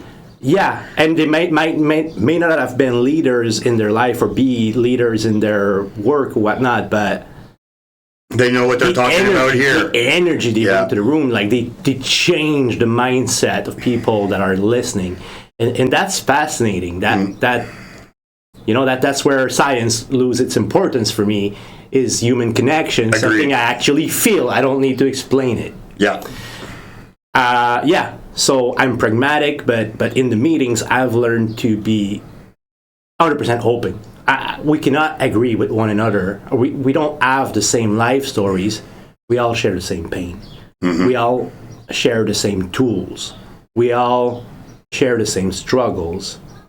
Regardless of names, gender, orientation, we are one and the same as addicts. Well, we all have a certain commonality, right? We do not distinguish between Alcoholic Anonymous and Narcotic Anonymous. We're not at war with one another for some reason. No, Because any substance we're not exclusive to that. That's right. we have porn addicts, we have gamblers, we all have the same recipe for recovery. We have eating Yes. addicts, basically. Cutting. Yeah, everything that can be talked about in these meetings will be talked about and will be shared. Yeah. Exactly. Well, parenthesis, but there's so many different types of 12-step. You have 12-step for codependency, you have 12-step for self-harm, you have 12-step for eating disorder.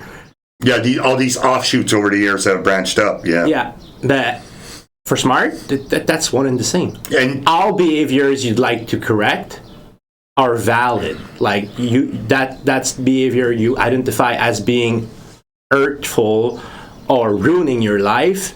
SMART can address it. Why? REBT, Yeah. CBT Yeah. has nothing to do with substance use to begin with.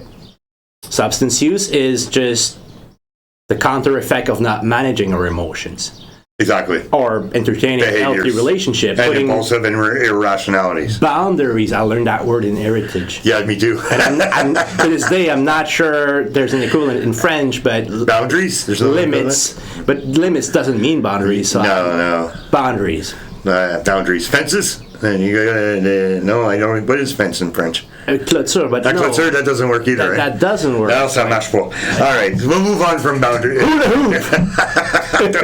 Another time. But yeah, all that to say that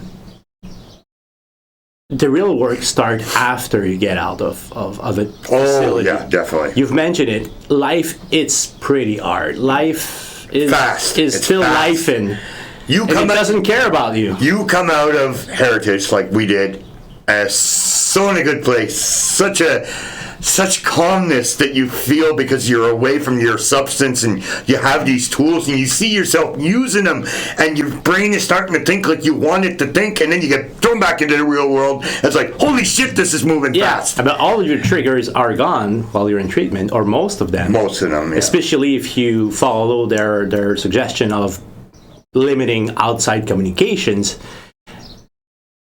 People, places, and things. Not much can trigger you, honestly, while in treatment, except what you find out about yourself. And this is That's true. That's a good type of trigger. Yeah. Because this makes you evolve.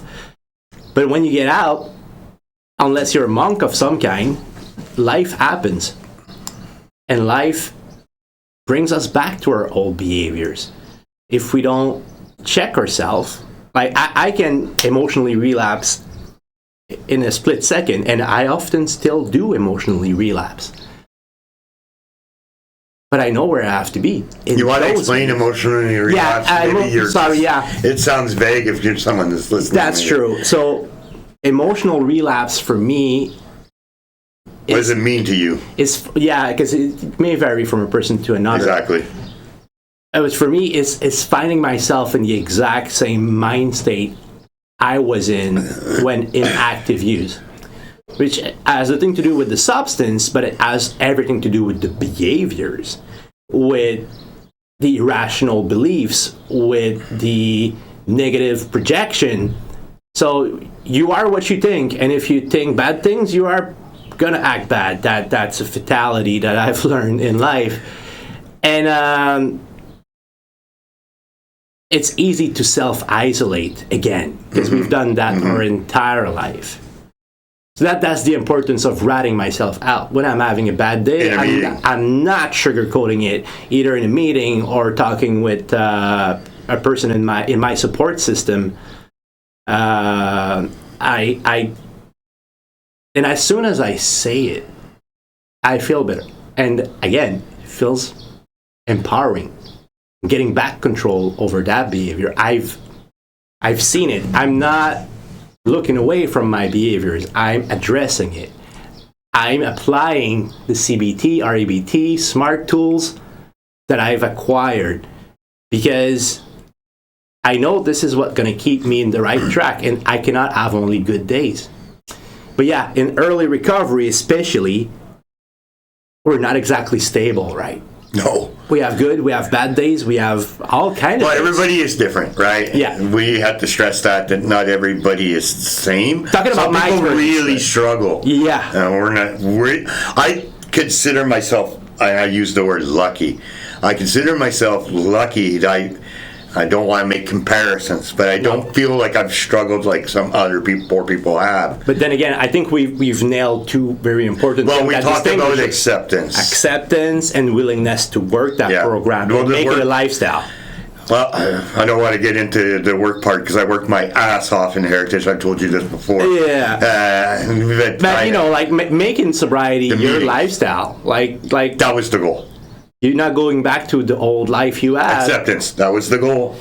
Yeah, but it's harder for some people. Like we all are at different stage of maturity in our life, in our suffering, This is true. in our willingness to be sober, and it may take a few attempts from several people. And we know this from the data that we've seen in SMART. Not that age is important. necessary, yeah.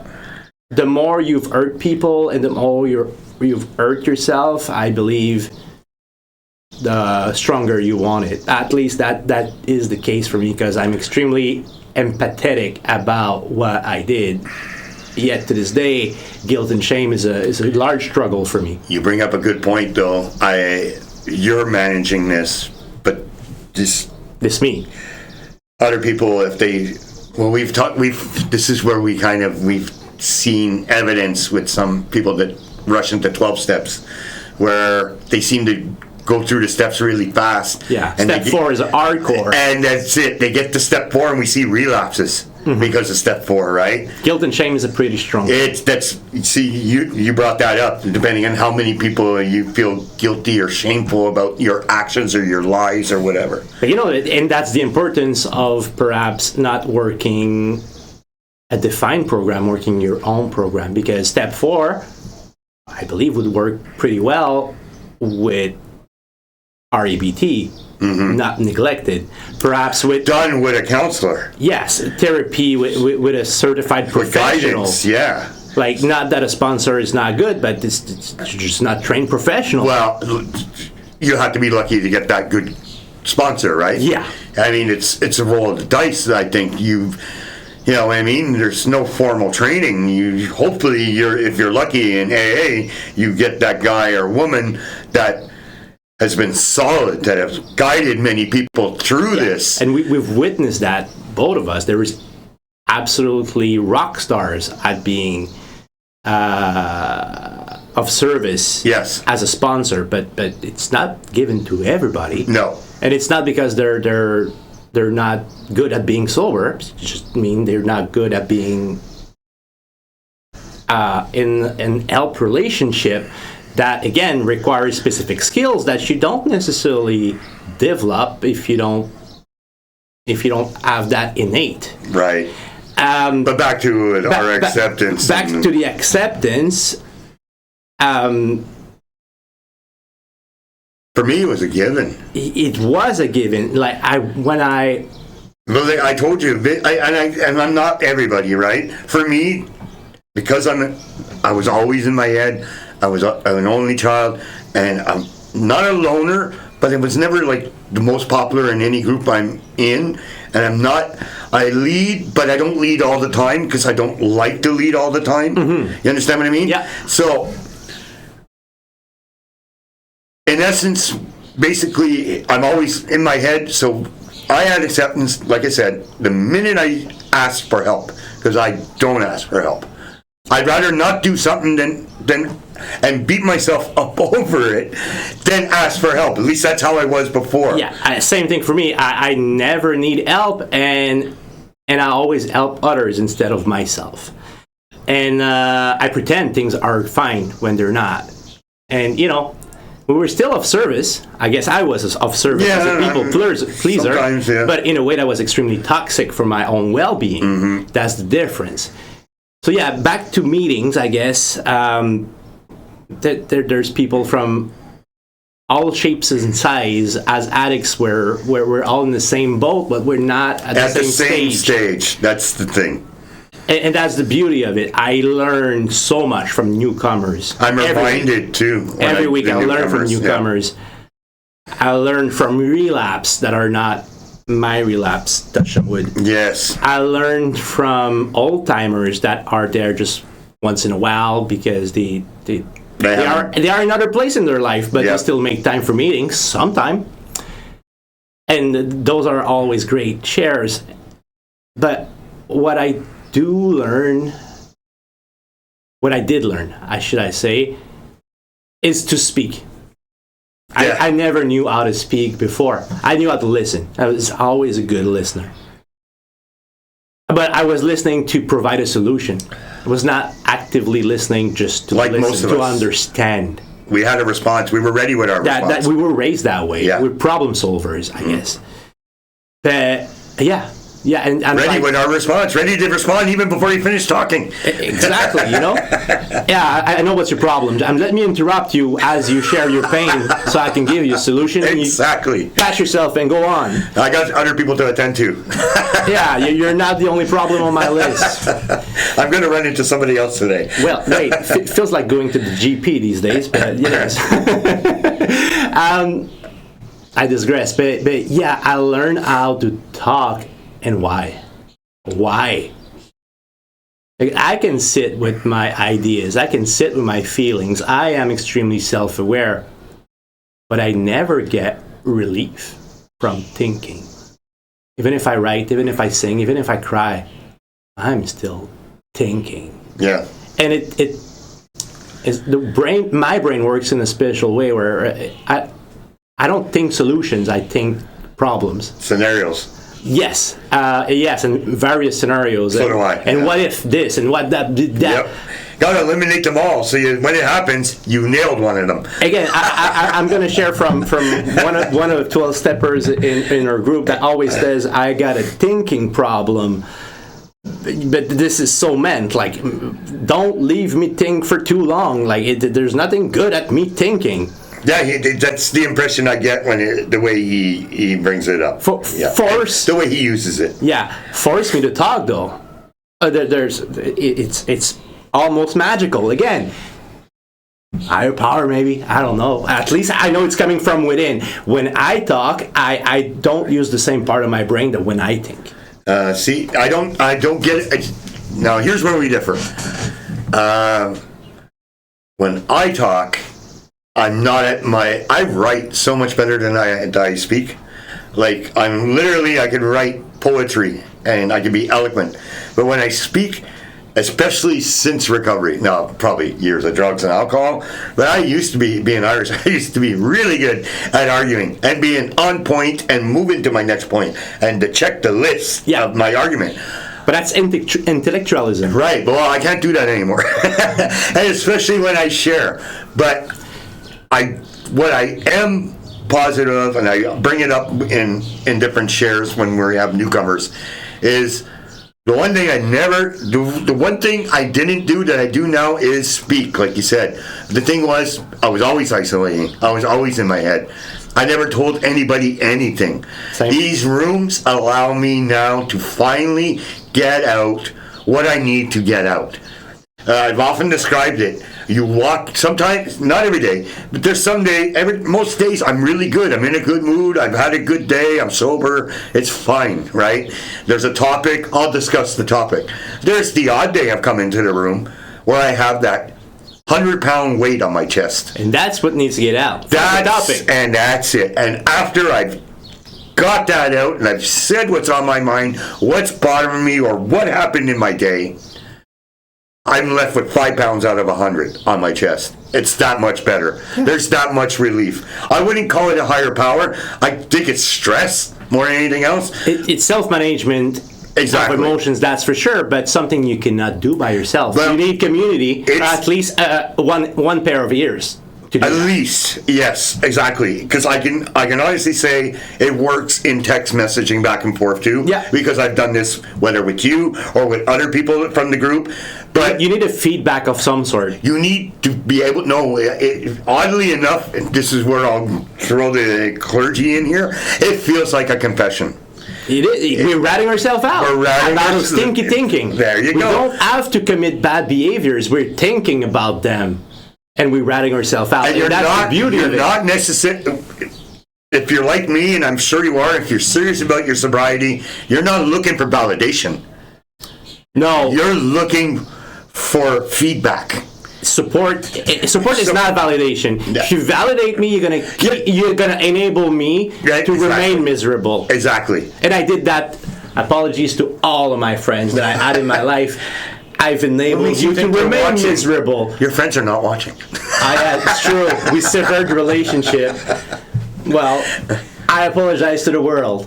Yeah. Because that's the way I was communicating. That's the way I thought people seeking my ear wanted to have. They want to be comforted. They want to have sympathy. But sympathy is entertaining the same mind state. Exactly. And those are things I would never have discovered without those meetings, or let's call them the rooms that we're in. It's another form of therapy. It is, but You don't use the word therapy, but really it is. It's therapeutic like in nature. legally, it's not legal to No, but say that it it's is therapeutic in nature because we're both on different stages of our recovery. So I can admit now that I use it either as how would I explain it? A reminder and a safeguard at the same time, you know? and a safe place to express yourself. A safe place to express myself. Also, it's a place where sometimes I can feel of service. Yeah. If there's a topic that's going on that I'm not personally struggling with right now, but maybe I know something about, I will and I often do. I'll bring up an example of what it was and how I dealt with it. Hopefully that it helps somebody listening. Yeah. The tools that I use, and if they take one little thing from it, great. And if it helps them, better. You know what I mean? And that's something that I do too, especially that I have much more good days than bad days. Exactly. So I can expense that share time to help one another. And it feels good not to make your share about yourself, but rather, yes, you're still talking about yourself, but the intention is that somebody else specific needs to hear this, and you know that's to me it improved my self-esteem a lot. The fact that I'm relevant to somebody else, and This is true.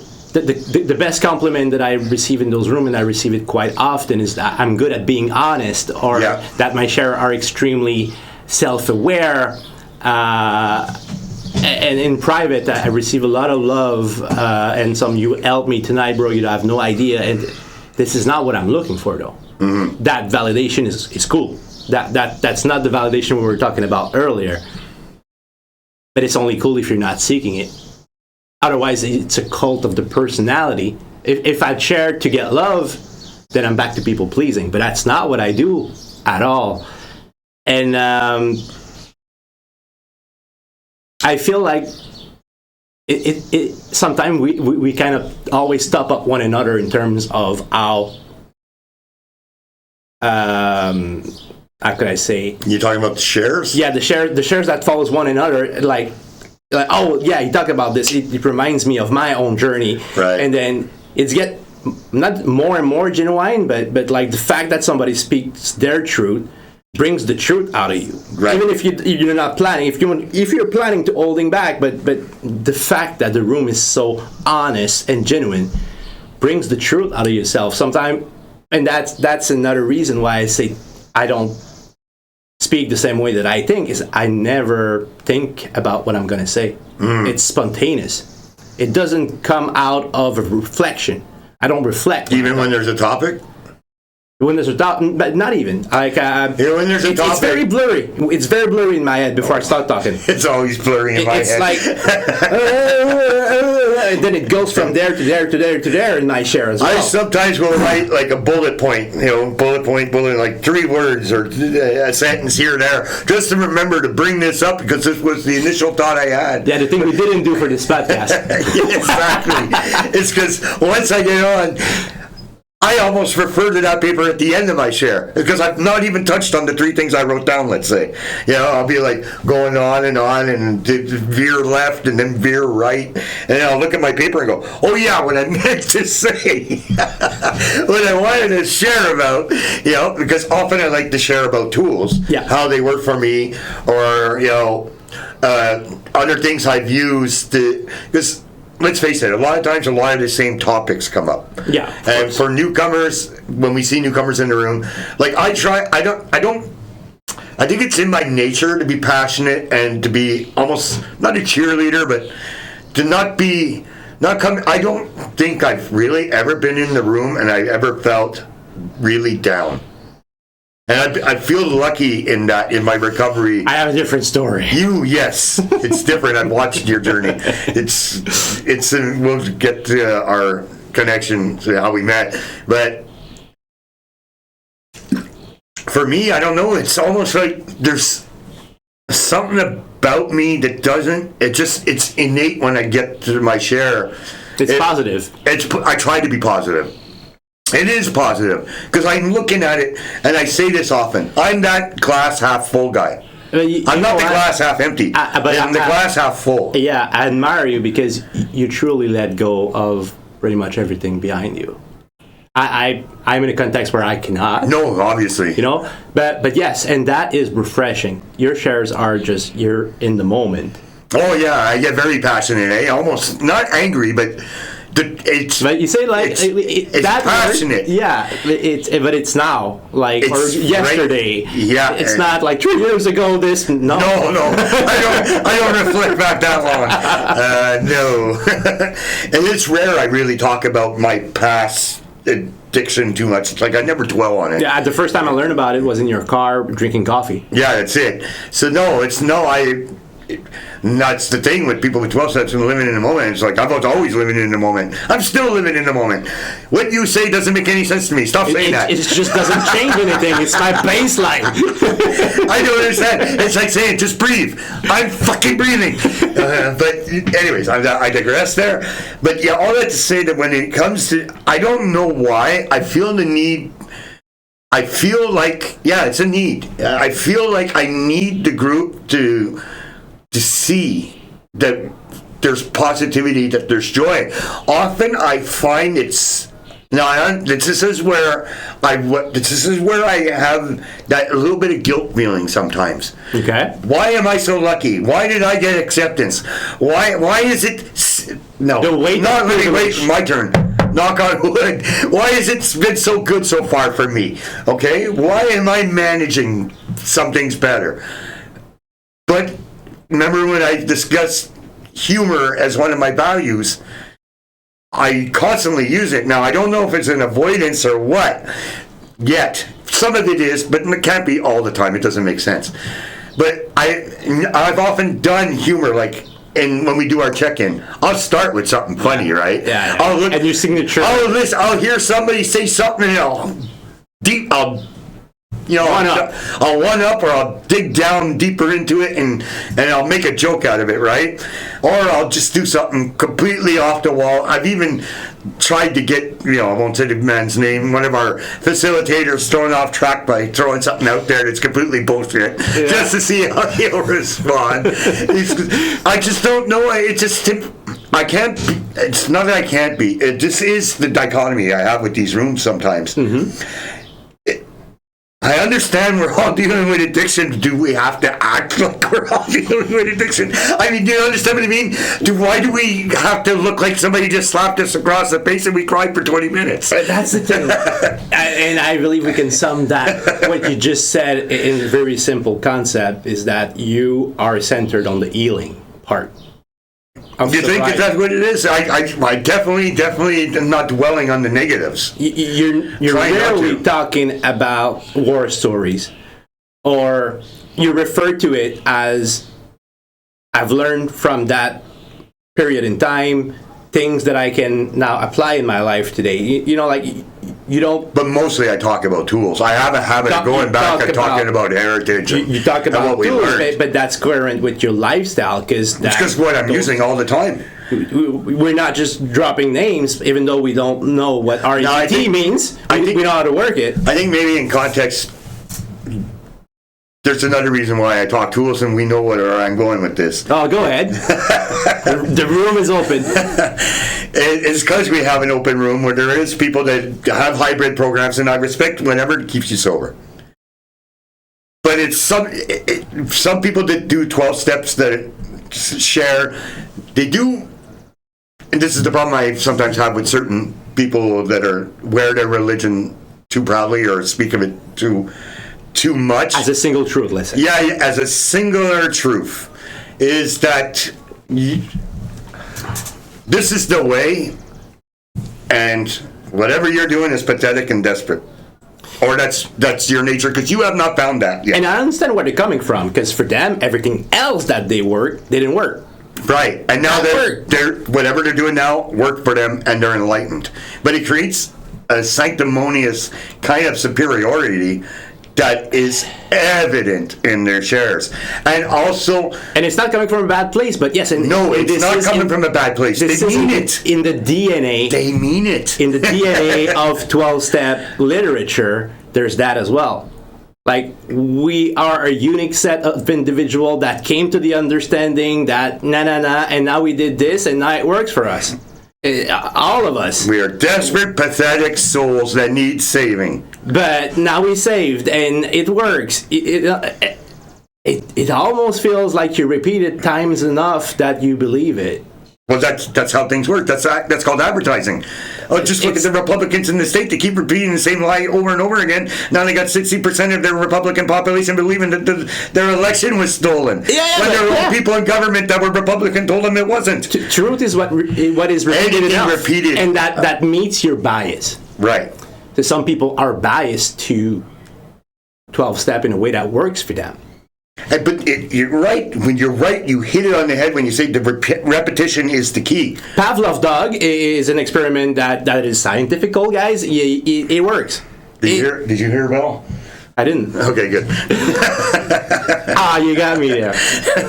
But yeah, it works, and you get the good behavior out of conditioning. However, it was also established that Pavlov dog experiment was cruelty. So then again... Is that where you're going with this? No. You're saying it's cruel?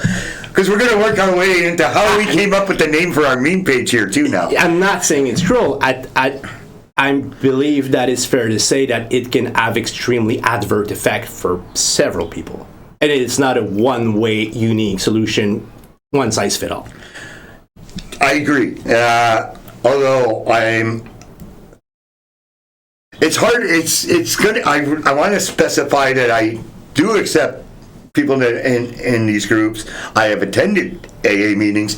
I went to AA meetings, and I respect because of someone in the group that I'm with now who happens to be a facilitator that I respect very much. Her opinion and her ideas and her program, that I have to keep an open mind, because if I don't, then I don't respect her. And that's just how I see things. That's black and white for me. So I have respect, but I don't have to have blanket respect for everybody and the organization. You understand what I mean? Oh, yeah. So I couldn't be a hypocrite and join one and to get clean. I've tried to incorporate some ideas. I steal their phrases all the time.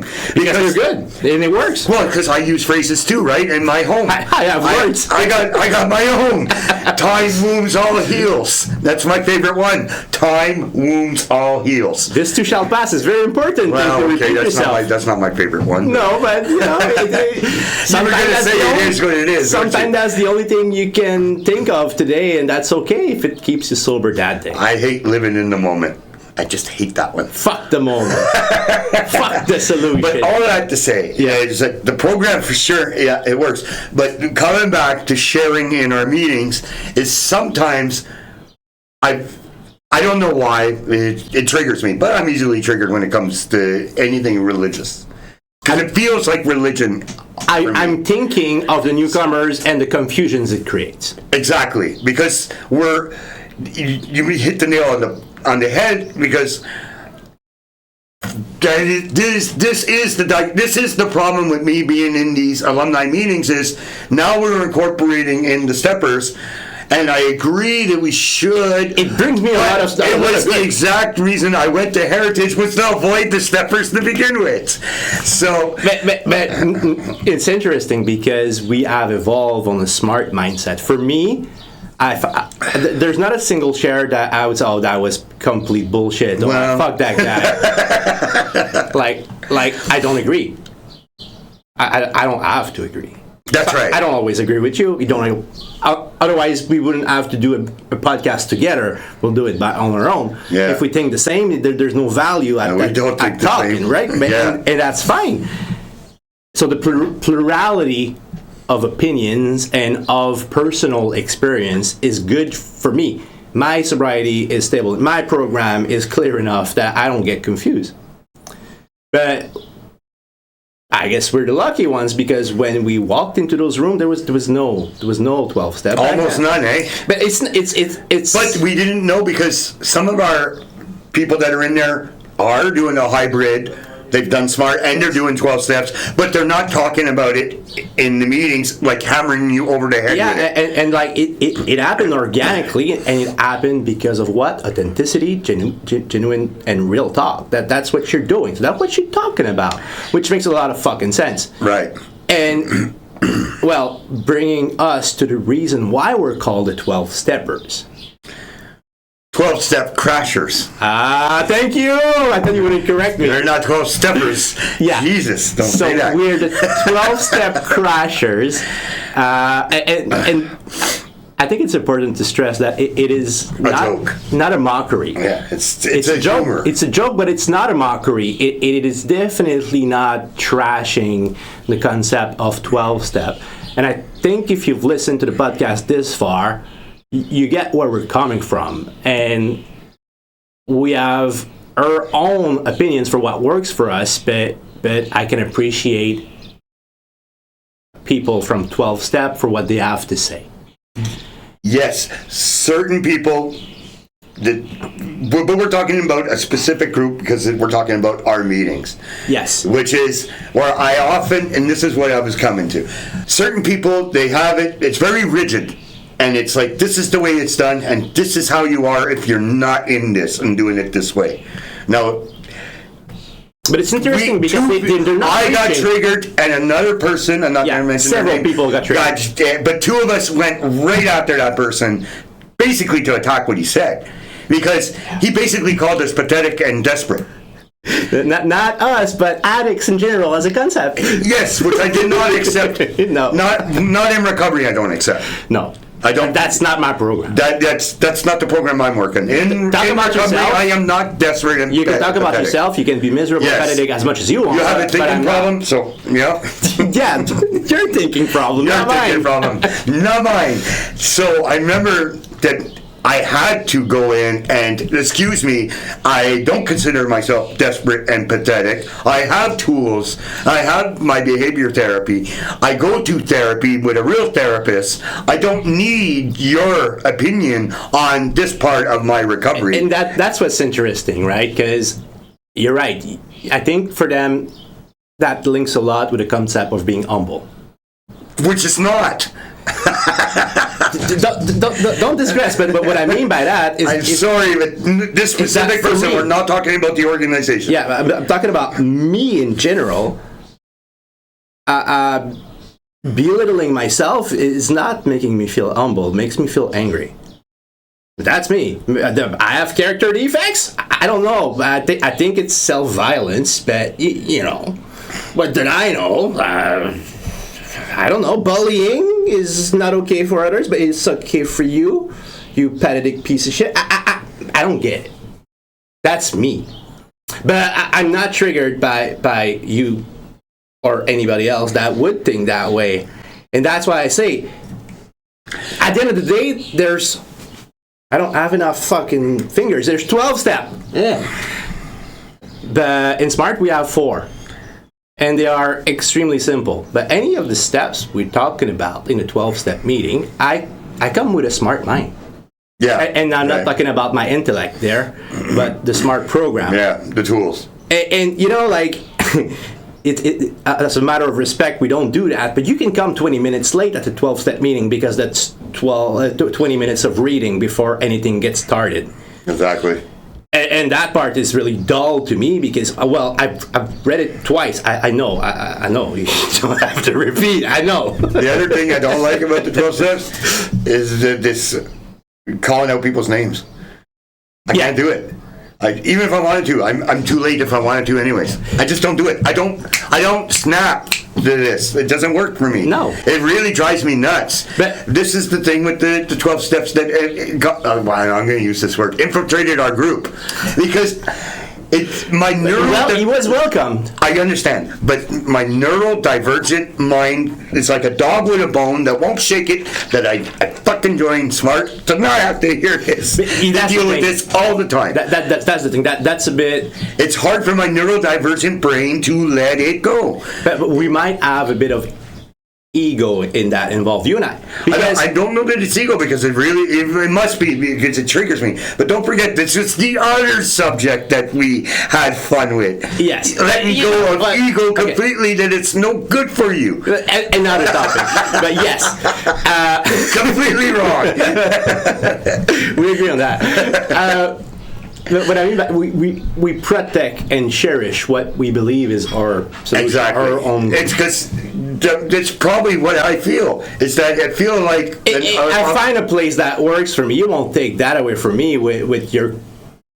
Again, I'm using a word that's far too reaching grounds, but the word that I have, because I don't have other words, is you are corrupting something that it's not even pure. It's already corrupted, but my mind was oh no, like no, like anyways, and it turned out pretty well because what happened is that there's a set of 12-step meetings in our alumni separate community, now.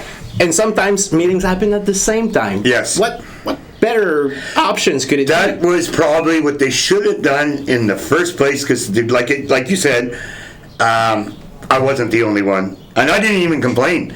I did it right on camera. I didn't send emails. Other people sent emails I heard about in that. I didn't complain officially. I took it on. I rebutted right away what I heard. Because, no.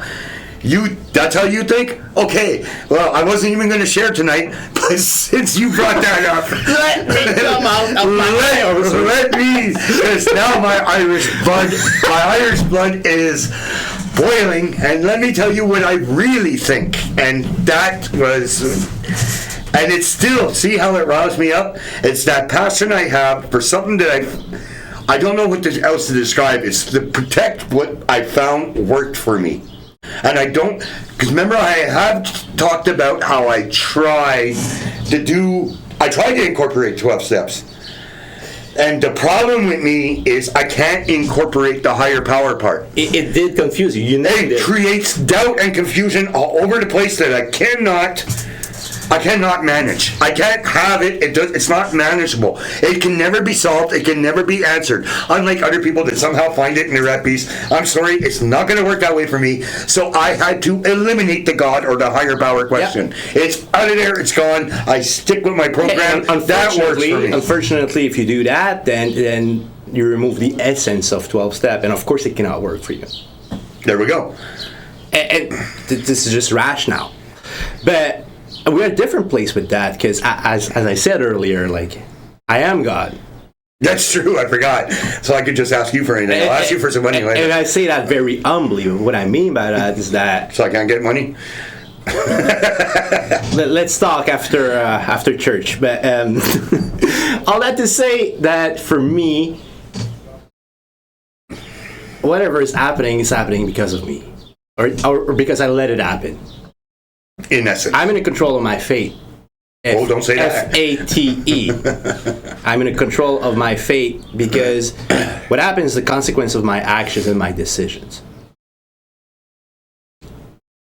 Yes, there's things I don't understand in life. I'm agnostic.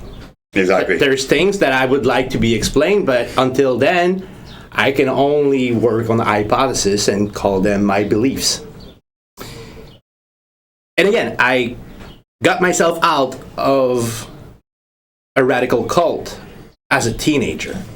So my experience to the concept of God or higher powers differs from most people. Plus, I'm neurodivergent. But to me, you know, like the saying, you can get the guy out of the woods, but you don't get the wood out of the guy. Right. And the country out of the boy, right. Yeah, well, whatever. Yes, exactly. But it's the same for me in the cult. Like, this is part of my heritage, it's part of who I am. But I made it my own. I took control over it. I empowered myself through that learning path. And I maybe share 5% of their beliefs. Now, there's that word again. Which word? Empowerment. Empowerment. Because you need to, if you have surrendered at some point, you need to put the power back into your own hands.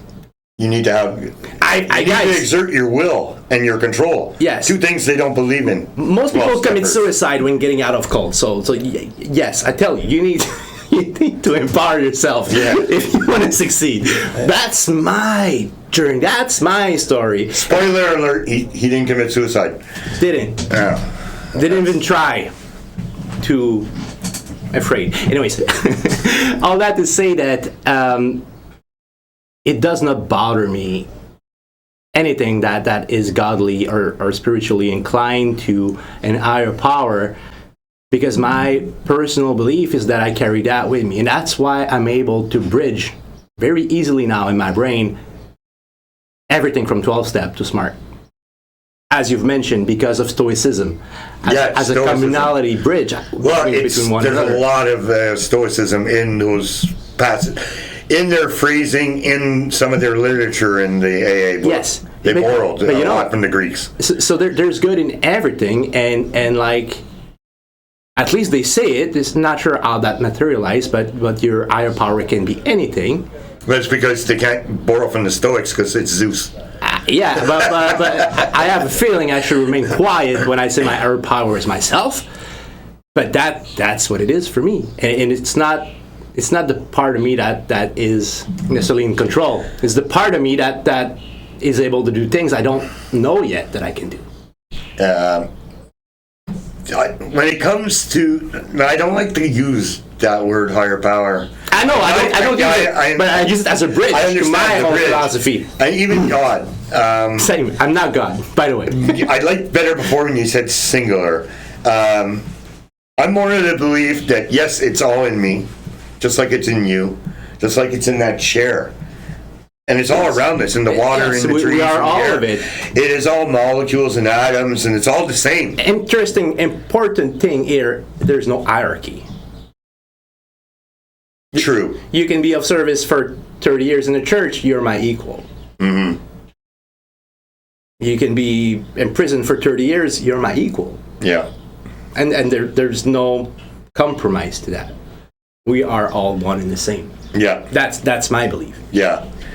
But getting back to heritage and the meetings, because we did veer off topic again. Yes. Why are we the 12? Why are we the 12 Step Crashers? Because of these meetings. Because of the meme page we started. Yes. So, but it happens in a very singular way. But it's philosophical in nature too. One of those Thursday night. Yeah, Thursday night. Our meeting got canceled like 30 minutes before it happened. SMART set up meeting. Mm-hmm. At 6, like usual. Yeah. And concurrently, in our alumni group, a 12-step meeting was happening at the same time. And I'm not sure why, but I believe we both needed a meeting pretty bad that day. I didn't need a meeting. No. Why? It was Thursday, that's why. You came because of me, right? No, it was Thursday. Okay. That's one of the nights I go to meetings. Tuesdays I don't usually bother. Wednesdays I have art.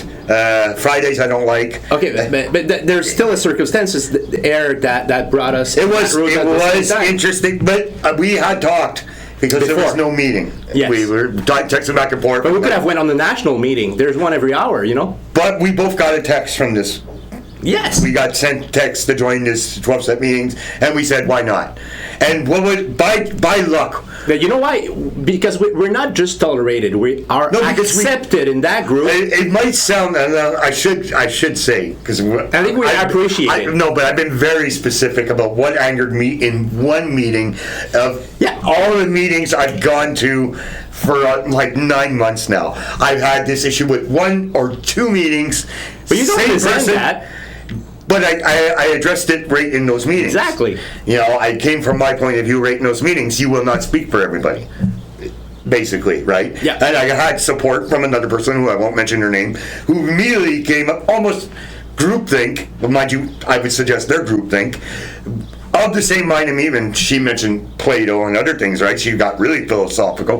But all that to say that this is not a usually occurring thing, but it did lead me to suggest to you what I did and didn't like about these meetings and what I found arrogant and... But the gist of it is I was extremely busy. I was cooking dinner that night, and everything was... I'm not had a good day. And I told you, you know what? We're going to go there with a smart mindset. And I agreed, because this incident that had happened before, had already happened before. Yeah. So I wanted to prove to myself That it's okay. that It's okay. I still It's have not an a open threatening mind, place. because I Yeah. didn't want to keep that negativity. No. See, when you bring me back to that actual incident, it's like it happened just now. Yeah. I have that it's passion. pretty active as an emotion. I can It's see. just me. I can that's why I don't go back and visit other emotions and other past events. Turn the page. And turn the page. But yeah, yes. So that meeting, it was a 12-step meeting. What was the topic? Acceptance. Acceptance, that's the first interesting. one. Yo, but I couldn't give a single shit about the topic. Well, I did, because it's the only one I can do. Yeah, it's step one. Step one. But all that to say, It's like I lucked out. I can talk about this one. all that to say, it was an exceptionally good meeting. The vibe was great, and the shares were very deep. Some of them were lost, painful in a way. Yes, it was a Because we tribute were talking about charge. acceptance. Yes, it and is they hard were to accept. struggling Yeah. with that. That's Yes. what I noticed. But not only us, but there was still a very smart vibe to that meeting. But we came. Yes, because a lot of the people were not. They just needed a meeting. They weren't necessarily what we would consider steppers. Exactly. Yeah. Exactly. And Yeah. like us, many people were there because there was no other option that night. Right. The other meeting, the regular smart meeting, had been canceled. And again, I have this firm belief that, at least for the format that we know, if you skip the 21st minute, there's no difference. Yeah, exactly. Except for no crosstalk. But even that, in our group, we crosstalk. Whatever. We don't care about the rules. Yeah, right. So I think you and I came in last, or close to last, in that meeting with our shares. Yes, we did. We were the last two. I recall. My memory's good. Instant flashback. And I don't recall everything I said, like in the specific, and it doesn't matter, but I know it was one of my best share in life. It was a great share. And this person, yes, I remember, and my share was pretty deep too, because this person that I was just talking about 5 minutes ago, that I have an issue with, Gave you extremely good gave feedback. me extremely good feedback about the honesty and the painful events, because that was the one time I think I did share about my life living with my ex, and Yes. and the way I drank, and And funny enough, that's one of the rare times you talk about the past. it's one of the rare times Things I you talk had to about the accept. past. Because I had to, and then the death of my mother. Yeah. And how I was dealing with the notary, how I was dealing with where I was losing control. The alcohol had taken over control, and I couldn't do anything without drinking now. Even like answering the telephone, you know, especially if I saw the number. It's like, oh. And I shit you not, like after my share, I received like 10 texts. Oh my God, what a beautiful share, whatnot. Like, and I don't say that because I take pride from it. Usually it makes me uncomfortable these days. Well, you wonder what it is. Because it reminds me necessarily. of my people pleasing kind of patterns, and I take compliments humbly, but what I realized that night is that we are 12-step crashers, and there's the explanation to that. You don't have to believe in shit. You don't have... No, human connection is universal. And whatever the fucking topic is, there's a related topic in 12-step and SMART. So again, 21st minutes about things we don't agree to. Or That's don't, true. That are not inappropriate. You're talking about their reading of all their rules. Yes. And I don't know that it is the same. Anonymity, I can't say that word. The nominee. I usually can say it, not today. But yeah. So all that to say that, yeah, that's where we got the name 12-Step Crashers. But it's meant, it was based on that night, right? Basically, Yes. we got it that night. We were already talking about doing the meme page. And we already started. I was on the fence about the meme page. But again, my higher power talked to me that night. And it's just, I clicked that okay, and that's a niche we can explore. The fact that we have utmost respect for steppers. We don't have to be steppers to keep them around or to even visit them. I visit friends I don't share all opinions with. Yeah, so do I, obviously. I visit any church or mosque. I visit these places. I don't feel threatened by any of other people's I don't beliefs. feel threatened. Yeah, I understand what you mean. And I have deep respect for all of that. So why wouldn't I have respect for a 12-steppers room? And because I was uncomfortable before that meeting, whenever I was in those rooms. Because of that, like, I'm an imposter. I'm an hypocrite. You know? Yeah, well, This is, I don't belong here. I'm Satan.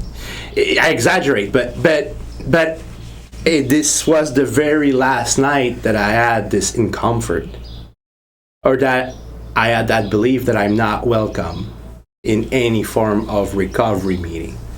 Right. I can go anywhere now. Well, And with respect for everyone in the room, I can express myself without censoring myself. I can drop CBT Tools' name in a 12-step meeting. Because we do it all the time. They're not opposed to Yeah. facts, right? They're just not.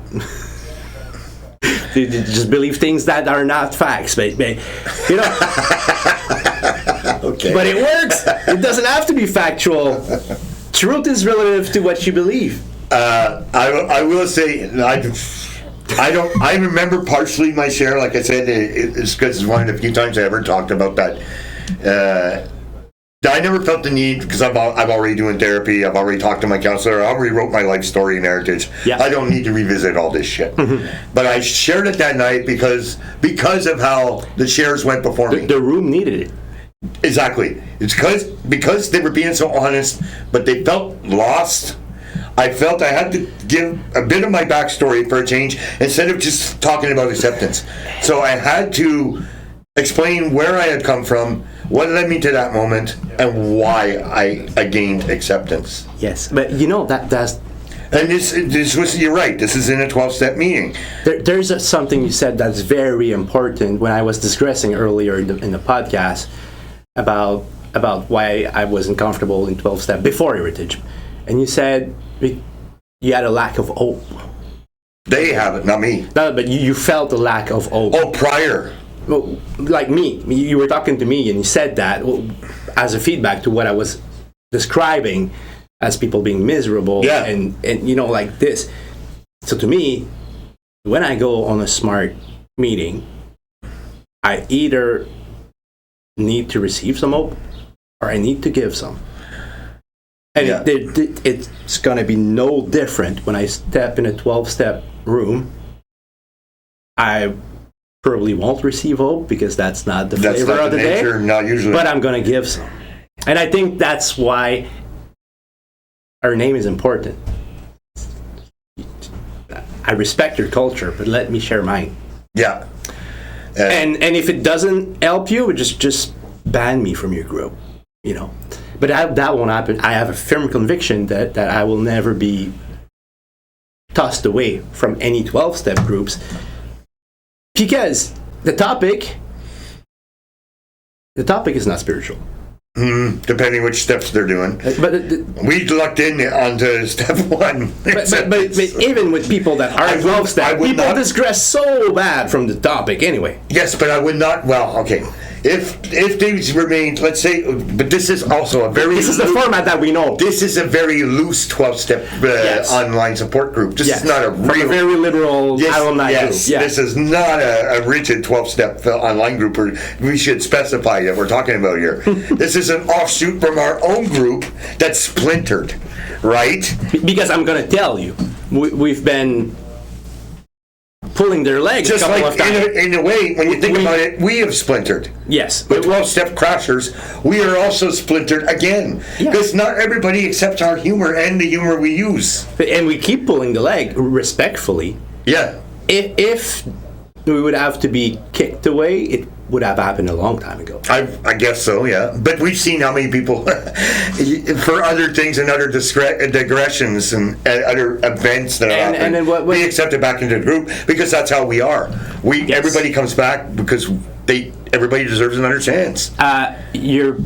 What you did does not define you. It's not supposed to. That's how we think. That's a smart thing. That's the smart thing. I'm not sure how 12-stepper look at it, but I do know that if you're willing It's to go to different, I step think. 0, you're welcome. Yeah, but you start over. Yeah. Yeah, I prefer what you said. and I find this so elitist. Like what? Elitist? Yes. But this is the point I was trying to Like there's definitely a hierarchy. It's like the belt when you're doing karate. But how do you go from double black belt to white belt? Well, it's the same thing about that share that triggered me. I mean, it was coming. The way it was said, now I don't remember exactly what it is. I don't even remember how I felt. And I wasn't alone. So it was directed directly at people that were not in 12 steps. That I recall. I remember the wording was absolute. In that 12 steps was yeah. the way. And that's what triggered me. And that only this way can you be better and not a miserable, desperate, pathetic soul. Basically, those words are in there because I remember them. They stick in my head. Okay, so I know that was in part of the share. And he was not addressing the room necessarily. He was using his 12-step mindset and the things. This is where me and you differ. I always think he's addressing the room. You don't think so. I do. Yeah, well, I have gut feelings that I personally believe in, and I believe in that gut feeling. maybe I'm being preached to, but I'm quite shielded to preaching for my life that I had. Like it doesn't stick to me like preaching. I have a tendency to look, especially when it's religious. This has nothing to do with religion when it comes to this person. I know. I know. What I mean is I try to get to the essence, not the words that matters, because usually it's written in cryptic ways. And I believe those mantras and those. But this things- was my mantra. Like I said, This I was think- his words. He chose. yes. But my understanding is when you say we are pathetic and what? His words, not mine. Pathetic and what? Desperate. Desperate. That's The what. only way is. But you know the guy, right? I think he's pretty solid on his feet and probably on his self-respect. Well, let's just say that maybe that's what he needs to be humbled. Definitely. I don't want to cross the line here. I respect the guy, but I have very different and conflicting opinions, and I will never censor myself. I will willfully go I to his respect meetings. his sobriety. I respect the way he helps other people. Yeah, 'cause but he is do of not be service. all-encompassing. Do not include me in your thoughts and your opinions. But you know what? He was expressing an opinion. It wasn't something out of the book. It wasn't No. one of his mantras. This was his opinion. Yes. That's where he crossed the line for me. That's his You wanna opinion of express- addicts. That's his opinion of addicts in general. Specifically, this is where I brought up, I will not wear your stigma. I'm not carrying your fucking cross on my back. I discarded that. I live with the fact that I am a recovering addict and alcoholic, but I'm not going to be stigmatized by it, especially by you that should know better. You know what I mean? I look up to you for your sobriety. Our arrogance. The persona of the old timer is a way to be, right? It's old timers speak in a certain way, especially in 12 step. Yes. They know better. about themselves, about life in general. That's the vibe I have. Right. Because they surrender to things they don't. It's just not. That's our stoicism. program. Yes. You think they don't call it surrender in stoicism, but is the realization that you have to let go of things that are not in your control, which is outside events. Yes. This is just a way of living. This actually has nothing to do with 12 steps. It's just rational thinking. And this is why 12 step is definitely not all bad, and that that's what I mean by looking at what's behind the words. And yes, you're right, that was crossing the line. And well, look, I know it was crossing the line because this was the meeting that got the emails. This is the meeting that had two people come back right on me and someone else. Were you censored or shut down? No. But you missed the meeting where they addressed the emails and where they had to defend this person being in the room, and they had to defend the ideas of 12 steps, because apparently a bunch of people must have complained about the 12-step ideas after that night, because he was not alone, but his words, it's almost like he became empowered by the shares that went before him, and that it became like, now we're talking the church of higher power. Church of the 13th step. Yeah, let me just tell you about why you're pathetic fucking losers still in recovery. Okay? That felt drunk on sobriety as well. That as a way to talk. Exactly. But yeah. And I have that pack mentality.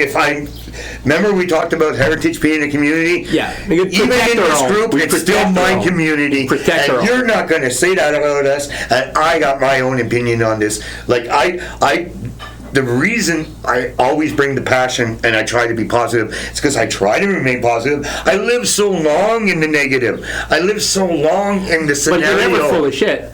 No, I'm talking about the past now. No, but when you talking positively, I'm not full of shit. I'm not making stuff. I'm not making stuff up. It's what I believe. It's what I. How many times have I also said? And this is from CBT. It's Dr. Ellis, if I'm not mistaken. Is that people feel the way they think. So the first thing you have to do is not think negatively. I know that sounds hard and stupid or easy and dumb, depending on how you look at it, but it is part of the way you're going to achieve a lot of different things. If you are thinking negatively, if you are thinking with doubt, if you are thinking criticizing yourself, if you are thinking about, will I have time to do this? It just anything besides thinking it can be done and I'm going to do it, or I will manage it. Yeah, well, There's another word you have to use. I will manage it, because I've been managing everything so far. Not 100%, not to the best of your ability. Exactly, and it's working. But I quoted him recently in Shares. I don't know when, but that quote from Henry Ford: "Rather you think you can or you can't, you're right." The power of subjectivity it meets what you just said. Like, the emotions we feel are coming from within, and they affect our thinking. The thinking has a good impact or a bad impact on your emotions and how you feel physically, even. That's why mindfulness or clearing out your mind is important, because if you don't think, and for me, talking has the exact same effect. I have zero brain waves that thinks when I talk. Yeah, I'm not mindful when I talk. No, I'm not mindful, but I'm not thinking. And everything else I do, almost, I'm mindful now. Driving, I'm more mindful. Yeah. Working, I'm incredibly mindful. Doing things around the house when I'm not, I'm past that manic stage that I talked about. So it's very much mindful. While I'm doing it, and I'm almost done whatever task I'm doing, whether it's dishes, laundry, this or that, I'm already I'm preparing for my next task. And then I'm thinking about either my meeting is coming up or my free time. Right? Yeah. But when I speak, I'm not mindful. For some reason, ever since I'm out of Heritage, and in these meetings, and we keep coming back, and we're talking about these meetings now, we're talking about our meme page, let's not forget, is I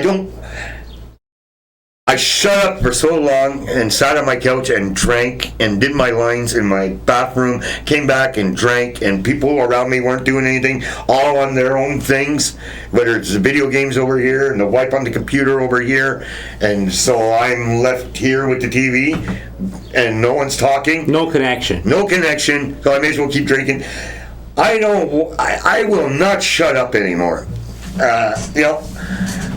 I will not be quiet anymore. I will not keep my thoughts in anymore. And I have this problem at work because I don't keep my thoughts in anymore. I think talking is not made to be mindful because it's spontaneous. It is.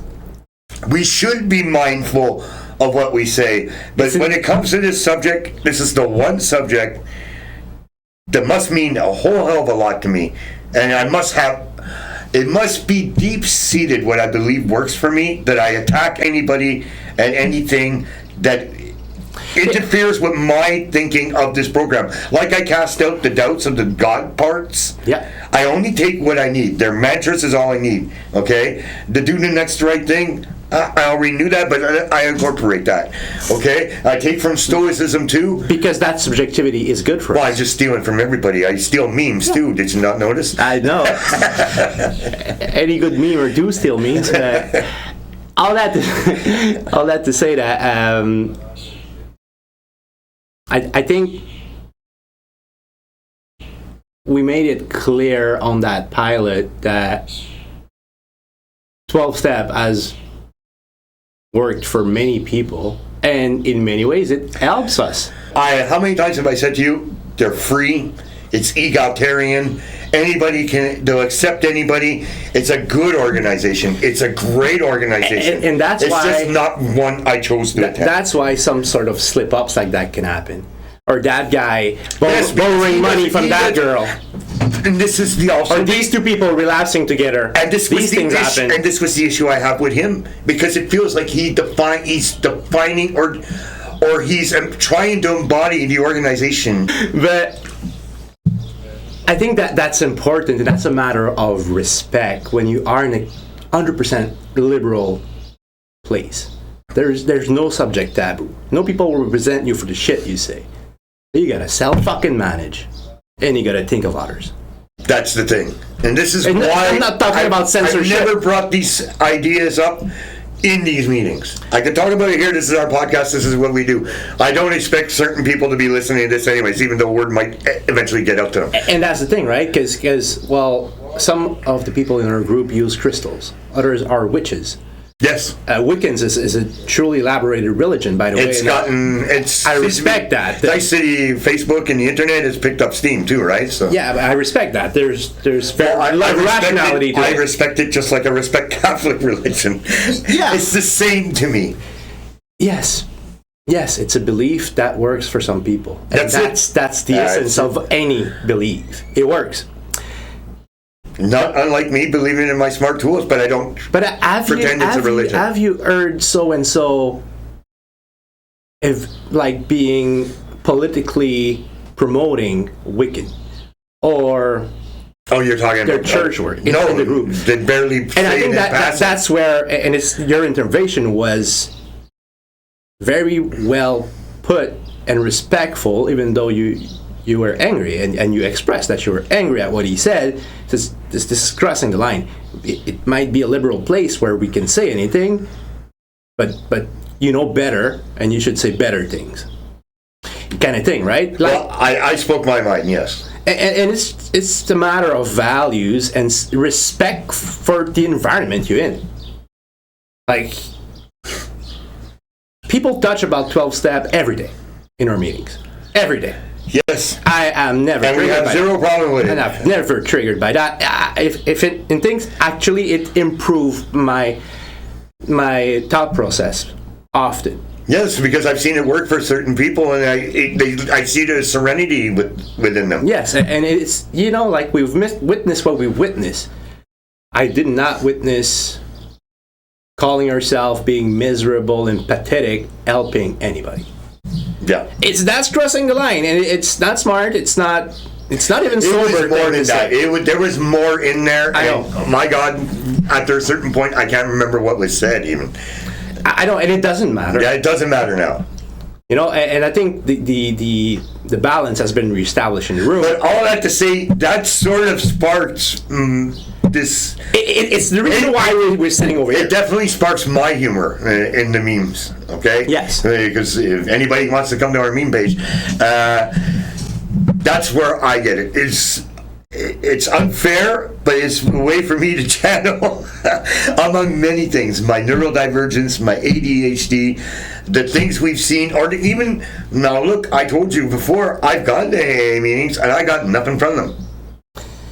But I've learned things that don't work for me. I've learned those things. Basically, yeah. And I've been to one that seemed cool, but it's like, it's in Ottawa. It's like 2 hours away from where I live. Yeah. And I'm not driving there for an AA. But I'm happy, say, on Fridays to jump on Dope is Nope, or if, God forbid, on the other Thursday, that's the only meeting available, might go back, you know?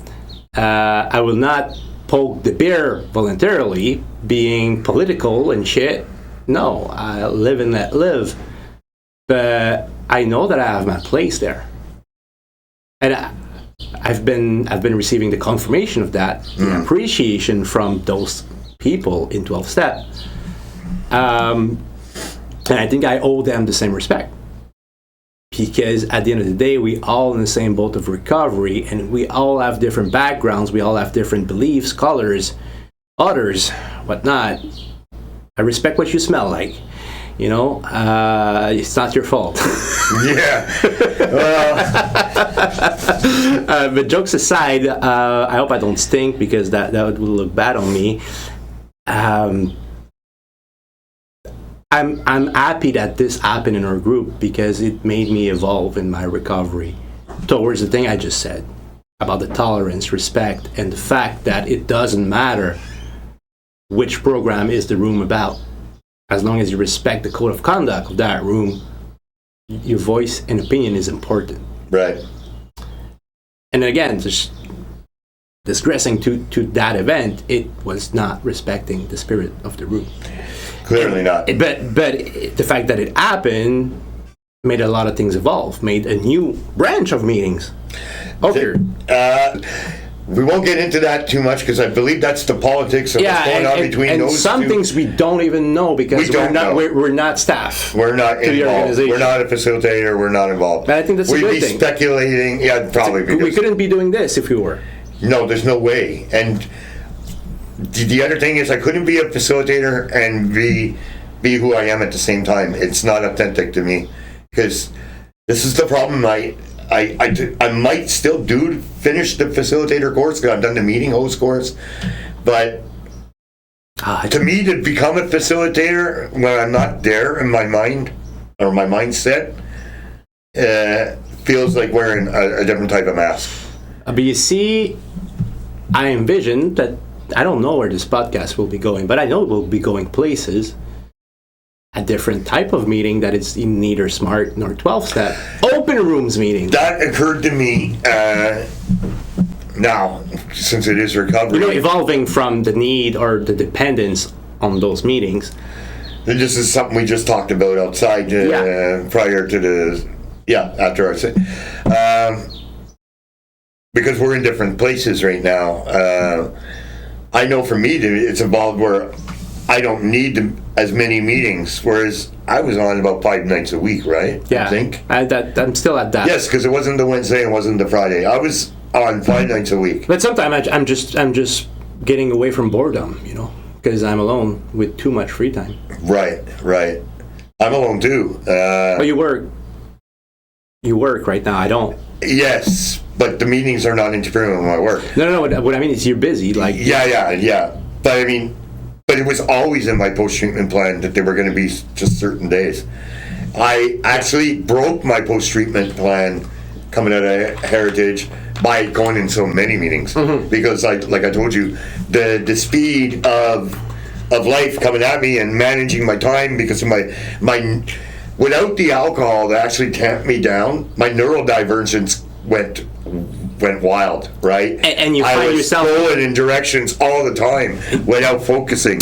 So I needed the meeting at a certain hour to focus my energy to hit that meeting at 6. Yeah, and that's the thing, right? Your plan was not rigid. Well, it was rigid, but I changed it. I mean, you are malleable. Yes. You're not stubborn, and if it doesn't work, you're not dogmatic about it. Well, yes, I guess there's that to be Because said too. we need to adapt, and we don't anticipate the reality as it is most of the time. So if we don't adapt, then we are going straight for failure. And yeah, right now I'm going to so many meetings. Sometimes I don't need one, but I feel like I'm being of service. But right now, that I know that if I have something else that conflicts, like I'm not at risk. My sobriety is not at risk. But I think it's always been the case. Like I'm not at risk of relapsing unless something very tragic. I don't know. Well, that's it. We can't foresee events that would trigger That's us. why I need to cultivate my presence in those rooms. We prepare ourselves. We have our tools. We think we're prepared. We'll see. But I know that the day or days that it's not possible. It's not because I chose something frivolous to go to instead of meetings. It's because I have a life, you know. Exactly. And I need other hobbies than spitting the truth all the time. It cannot be my only hobby. Yeah, so that's what I'm saying. Like perhaps I don't know if a community will spurt out of what we're starting right now, but I do believe that there's a fair amount of people that share common beliefs and opinions with us that cannot express them anywhere. That I know. This is true because, and you brought it up when we talked about looking for a rehab center. It's the options are limited, right? Yeah. It's very much 12-steppy. And the same thing for meetings. In Montreal, Exactly, yes. In Quebec, there's Well, I one. can't find a smart meeting unless I come to Montreal. There's one in across all Quebec, and it's in English, so it's not even like the common language in Quebec is French, and there's not a single smart meeting in French. Yeah. So it's not like there's an abundant offering for the demand. It's just not established here. And like you said, it's not accepted. It's not that it's not accepted. It's almost like they don't know about it. And that's part of the reason why I'm following the program to eventually be a facilitator. And you know, like I will still need meetings where I'm not facilitating. Yeah, that's something totally different. Yeah, what I mean. But for me, being of service is that, well, I think I have the possibility and the mental capacity and the emotional capacity to actually bring smart a bit further in Quebec. I kind of almost misspoke when I said about the facilitating. I can't see myself being a facilitator in the format that I know right now. Oh yeah, 100%. That's what I should have stressed. There's no way I can conform. Sorry, and it is conformity. There's no way I can limit myself to this. Now, I'm not saying I want to express my opinion and I want to tell people advice and that. It's in that I somehow, and I'll figure it out along the way, and I'm doing a circle with my hand here. It's because I'm circling, I know I'm circling to something that I haven't figured out yet. Yeah. It's a way to have a more positive, almost like a life coach more But you know what? than a facilitator. I want to accent on the positivity, on the tools, and you know what I mean? I want it to be empowering. I like that word that you brought up. And it feels like it's not used enough in recovery. Because it is not well seen in 12-step. And you know, like, it's because of the meaning you give to that word. If you've empowered, then you refuse to surrender, which I know. I surrendered all right. But I'm taking back control, and I'm in power. You're not in control. I'm taking back control doesn't mean I'm in control all the time. Yeah. But you know what I was going with that. But I put my own life in my own hands. oh yes, I need help, and I reach out for help. We both do, yeah. I'm not self-sufficient. I'm not even self-reliant. Sometimes I am, try to be, but I need others. I need my community. But what I do, I do. So, oh, God made no. The Joker made me dance tonight. No, he didn't. He didn't, bro. You did that. The Joker, huh? Well, I understand what you mean too, and like, obviously, you know, I have like a small community too that I text. You're one of them. Yeah.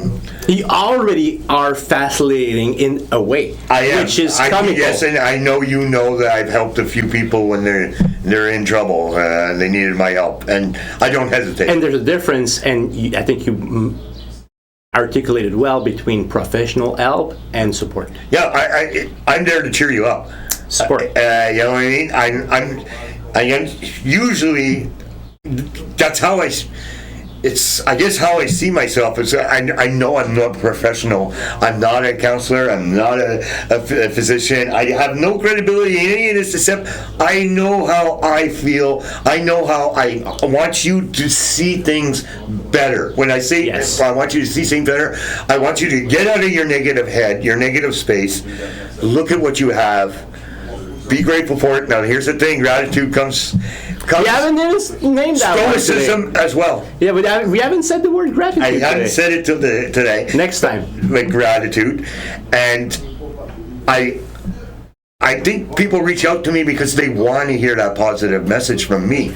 When I hear from them, it's because they need their cheerleader. They need their booster. Because they know I'm not coming in with the negative. I'm not coming in with criticism. I'm coming in with you can do it. And you got this. And it's interesting. You've done what evidence says you can't do this. All the evidence so far says you do this. And it goes right back to your hierarchy of values and things you want to prioritize in your life, like humor, right? Which is usually my off. That's your love language. Yeah. And it also branched to the fact that you express your creativity in there as well. So which I had suppressed for same decades, thing for me, right? Same thing for me. So you know, like being of service makes us grow. It keeps us humble. Being dependable, yes. It keeps us humble. You're one of the. I guess some people maybe develop a personality cult around them. Maybe not because they want to, but because of their aura.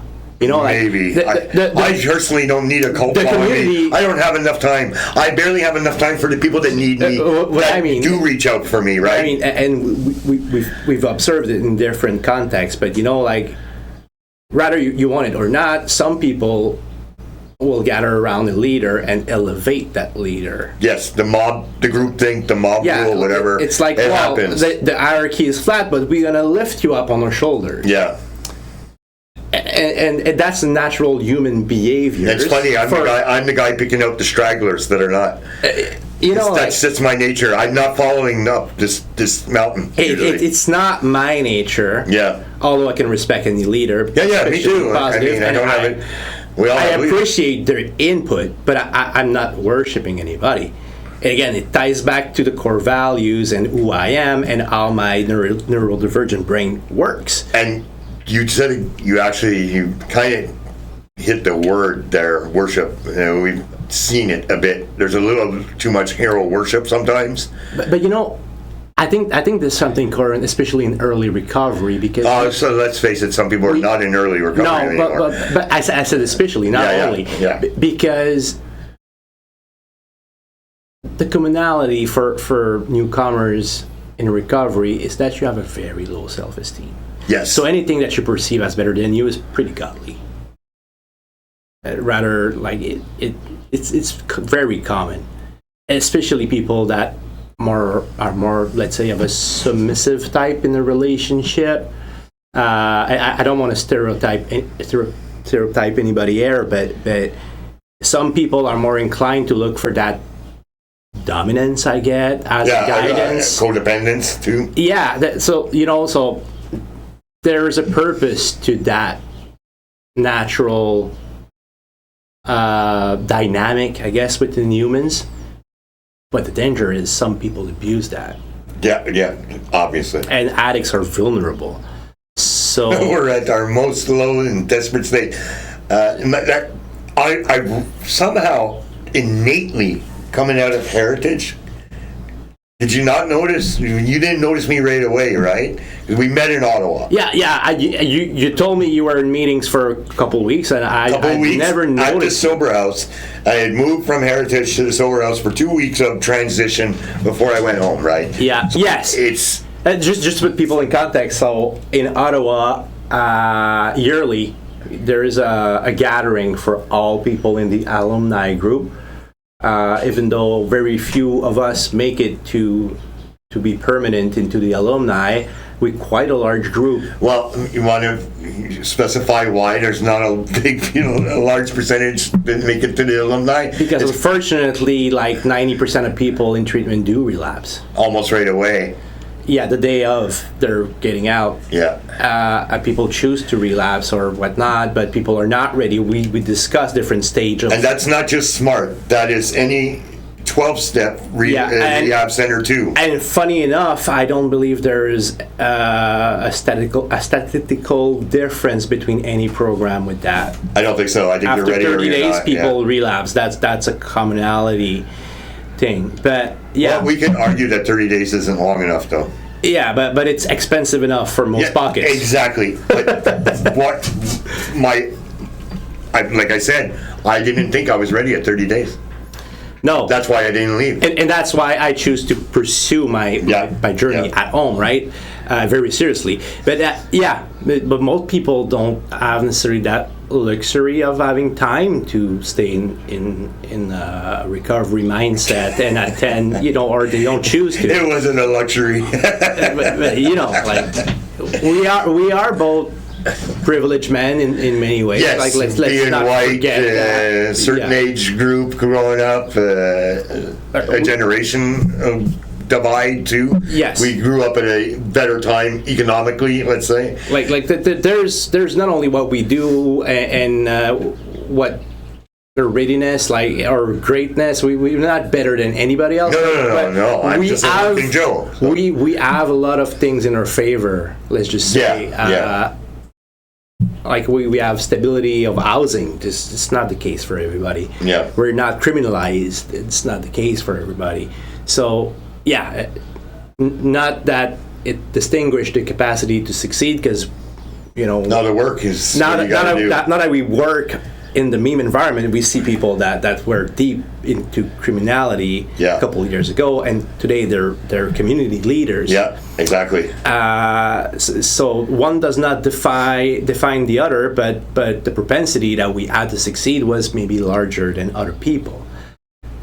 But there's a saying, a mantra at meeting. Those who make it to meetings. Meeting makers are.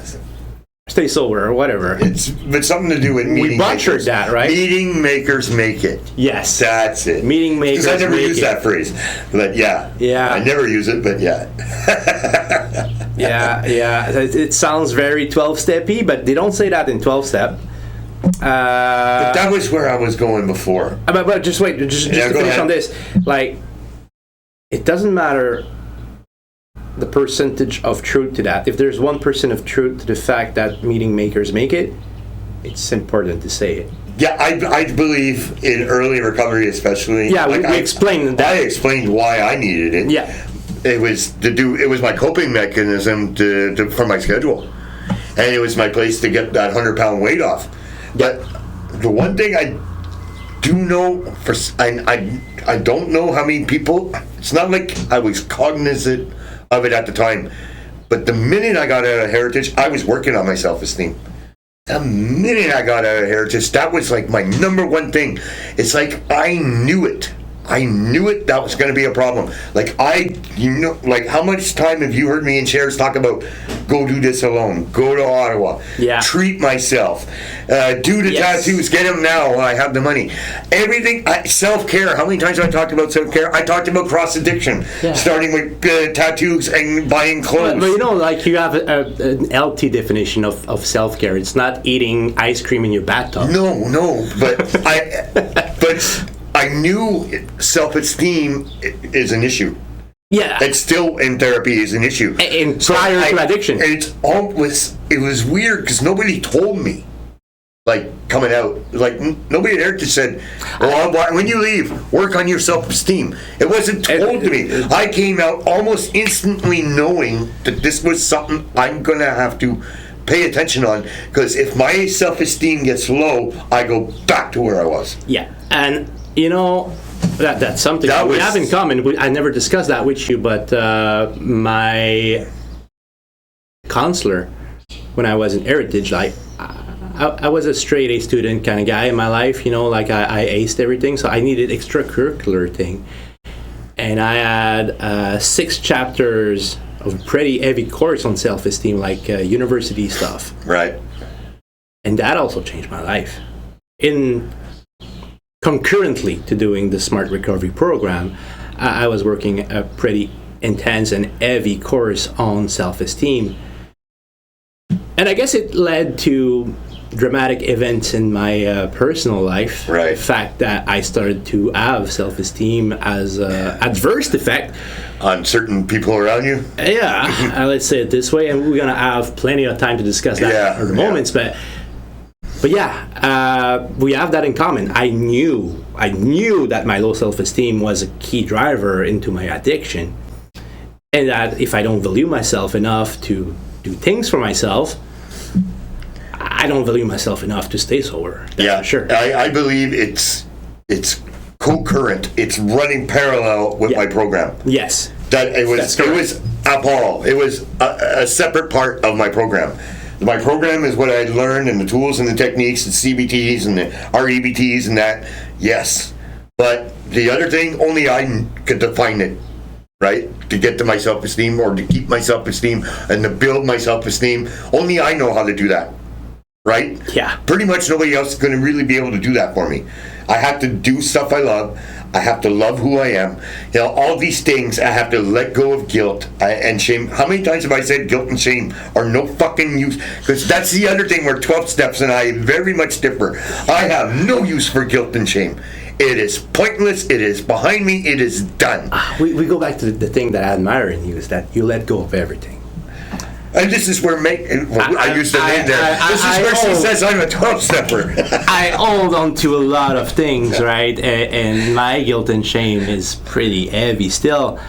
I guess that's why I need meetings. That's why I need to talk. That's why That's true. I need a podcast, because I the more I talk, the less it has a grip on me. But Right. and I realize that acceptance and resilience eventually brings to letting go. But it's cannot force this, and that's something that I You can work on it, but it can't be forced. can force. You have to work at it. Yes. I guess you had already grieved a lot of things before you went to Heritage, Well, I was. or you were grieving. I was in a depression, right? And then I buried it with alcohol and everything, Yeah. and shame and guilt. It was only in Heritage. It's funny how you don't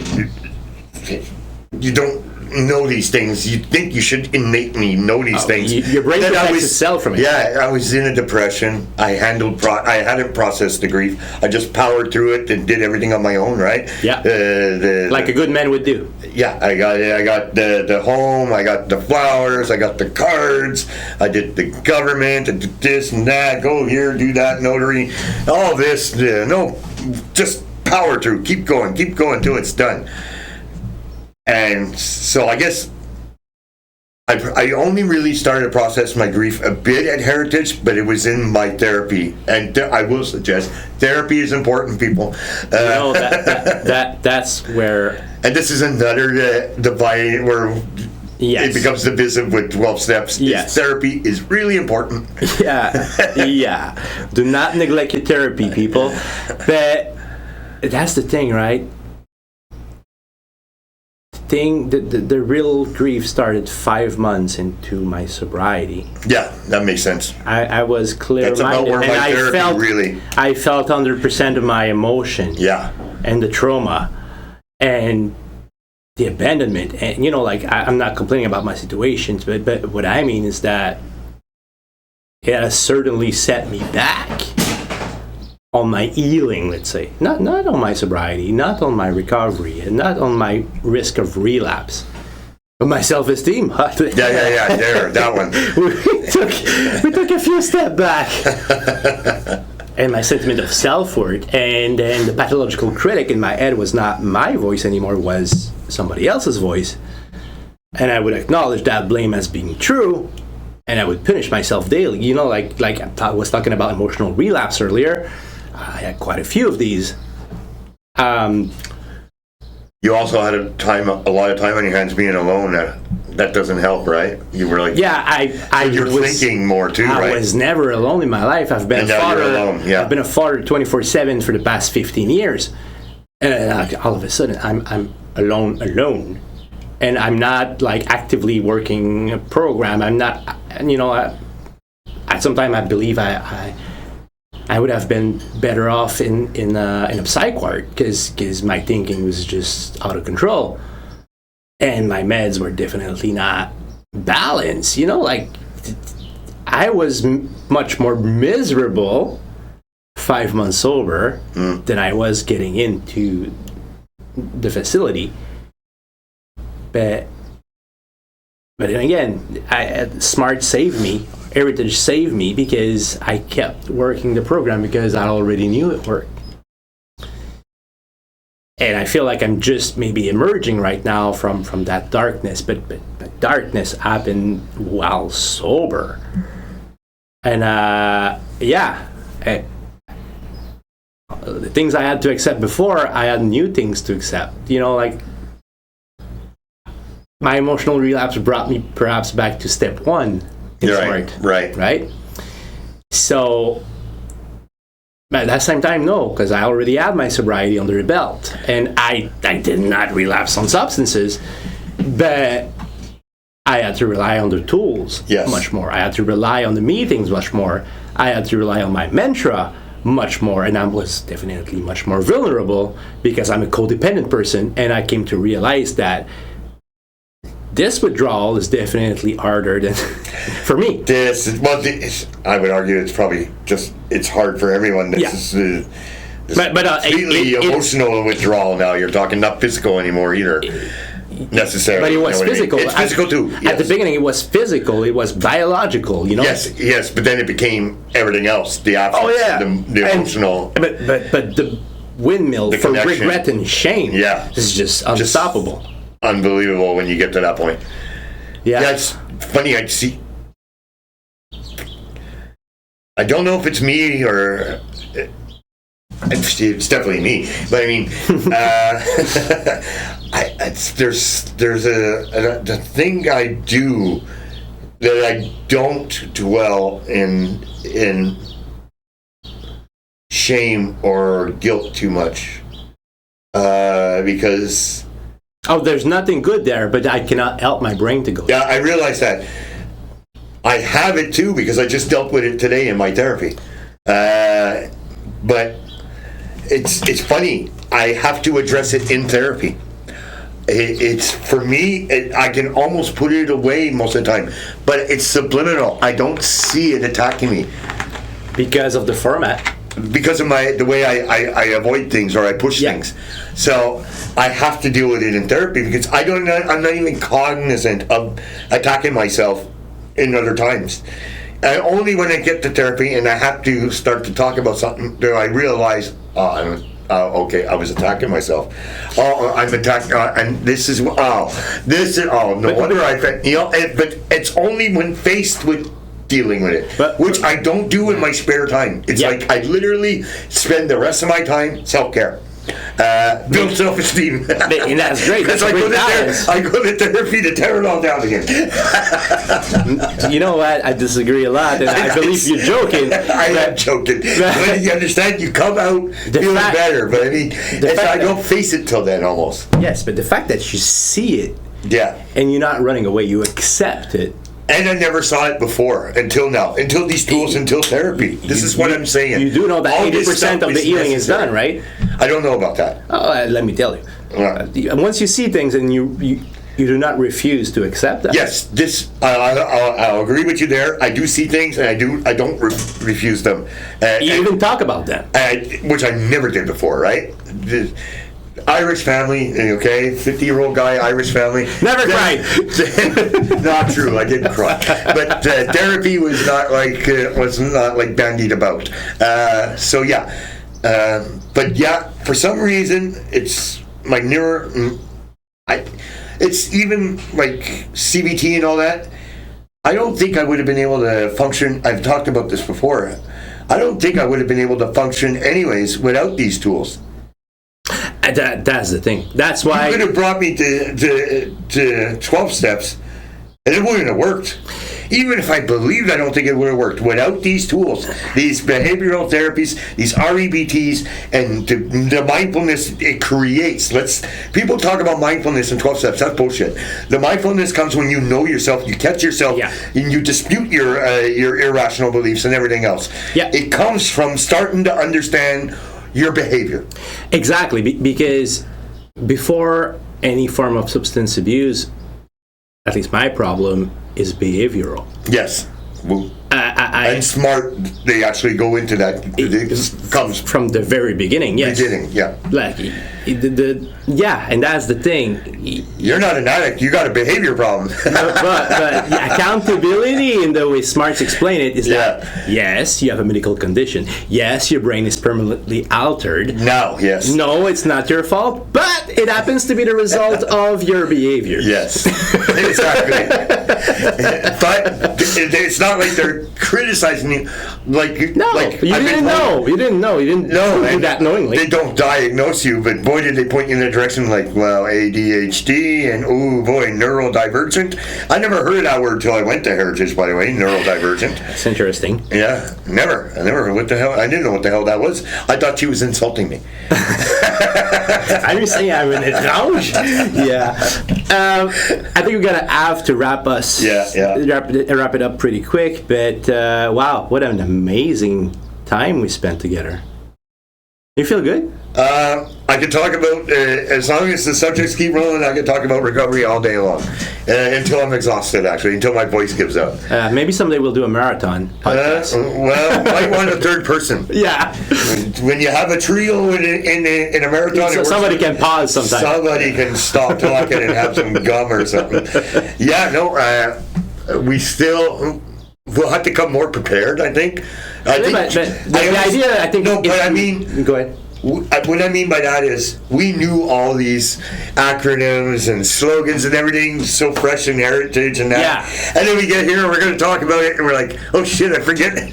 Because it's so innate in me now. It's learned behavior now that I don't even have to think about it. And I've said this before in my shares. It's like my body, I've retaught my body and partially my mind of what to do now, how to react right. And perhaps that means we're not that early in recovery as we thought we were. From where we stand in the stages. I agree with you in some ways, but I don't. How many times have I talked about complacency being the thing I'm most scared of? I shared recently on Facebook, I think, but my main assumption is that I know nothing. Yes. I know jack shit. Yeah. At any given moment, I probably won't know anything. I don't. Educate me, please, because I'm probably wrong. Yeah. But that's it. I'm always ready to hear somebody else, except when I will stop listening. Sorry, when listening, I'm not. You shut yourself down.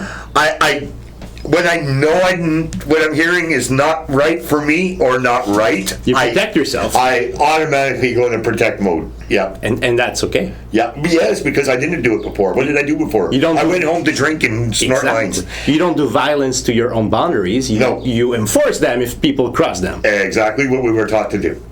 And you know that about self-esteem, there's that. The fact that I'm saying it as a joke, but that's a deep truth. That I assume I know nothing, and that I'm wrong probably, and I'm willing to be taught what's right. It's something that I could never do before. I talk about how fake I was, but I know, all right, that I'm a con artist. Mm-hmm. But don't you ever tell me, don't you ever criticize me, because I'm the best. Yeah, right. And it's important for you to know that I'm the best. Yeah. Or I might get violent, And- in my words. I'm unable to accept critics and automatically in defense mode when people are just genuinely. And that's funny, eh? It seems like all addicts do that. Self-esteem has to be very low for us. So we're always in attack mode. Now I accept criticism too.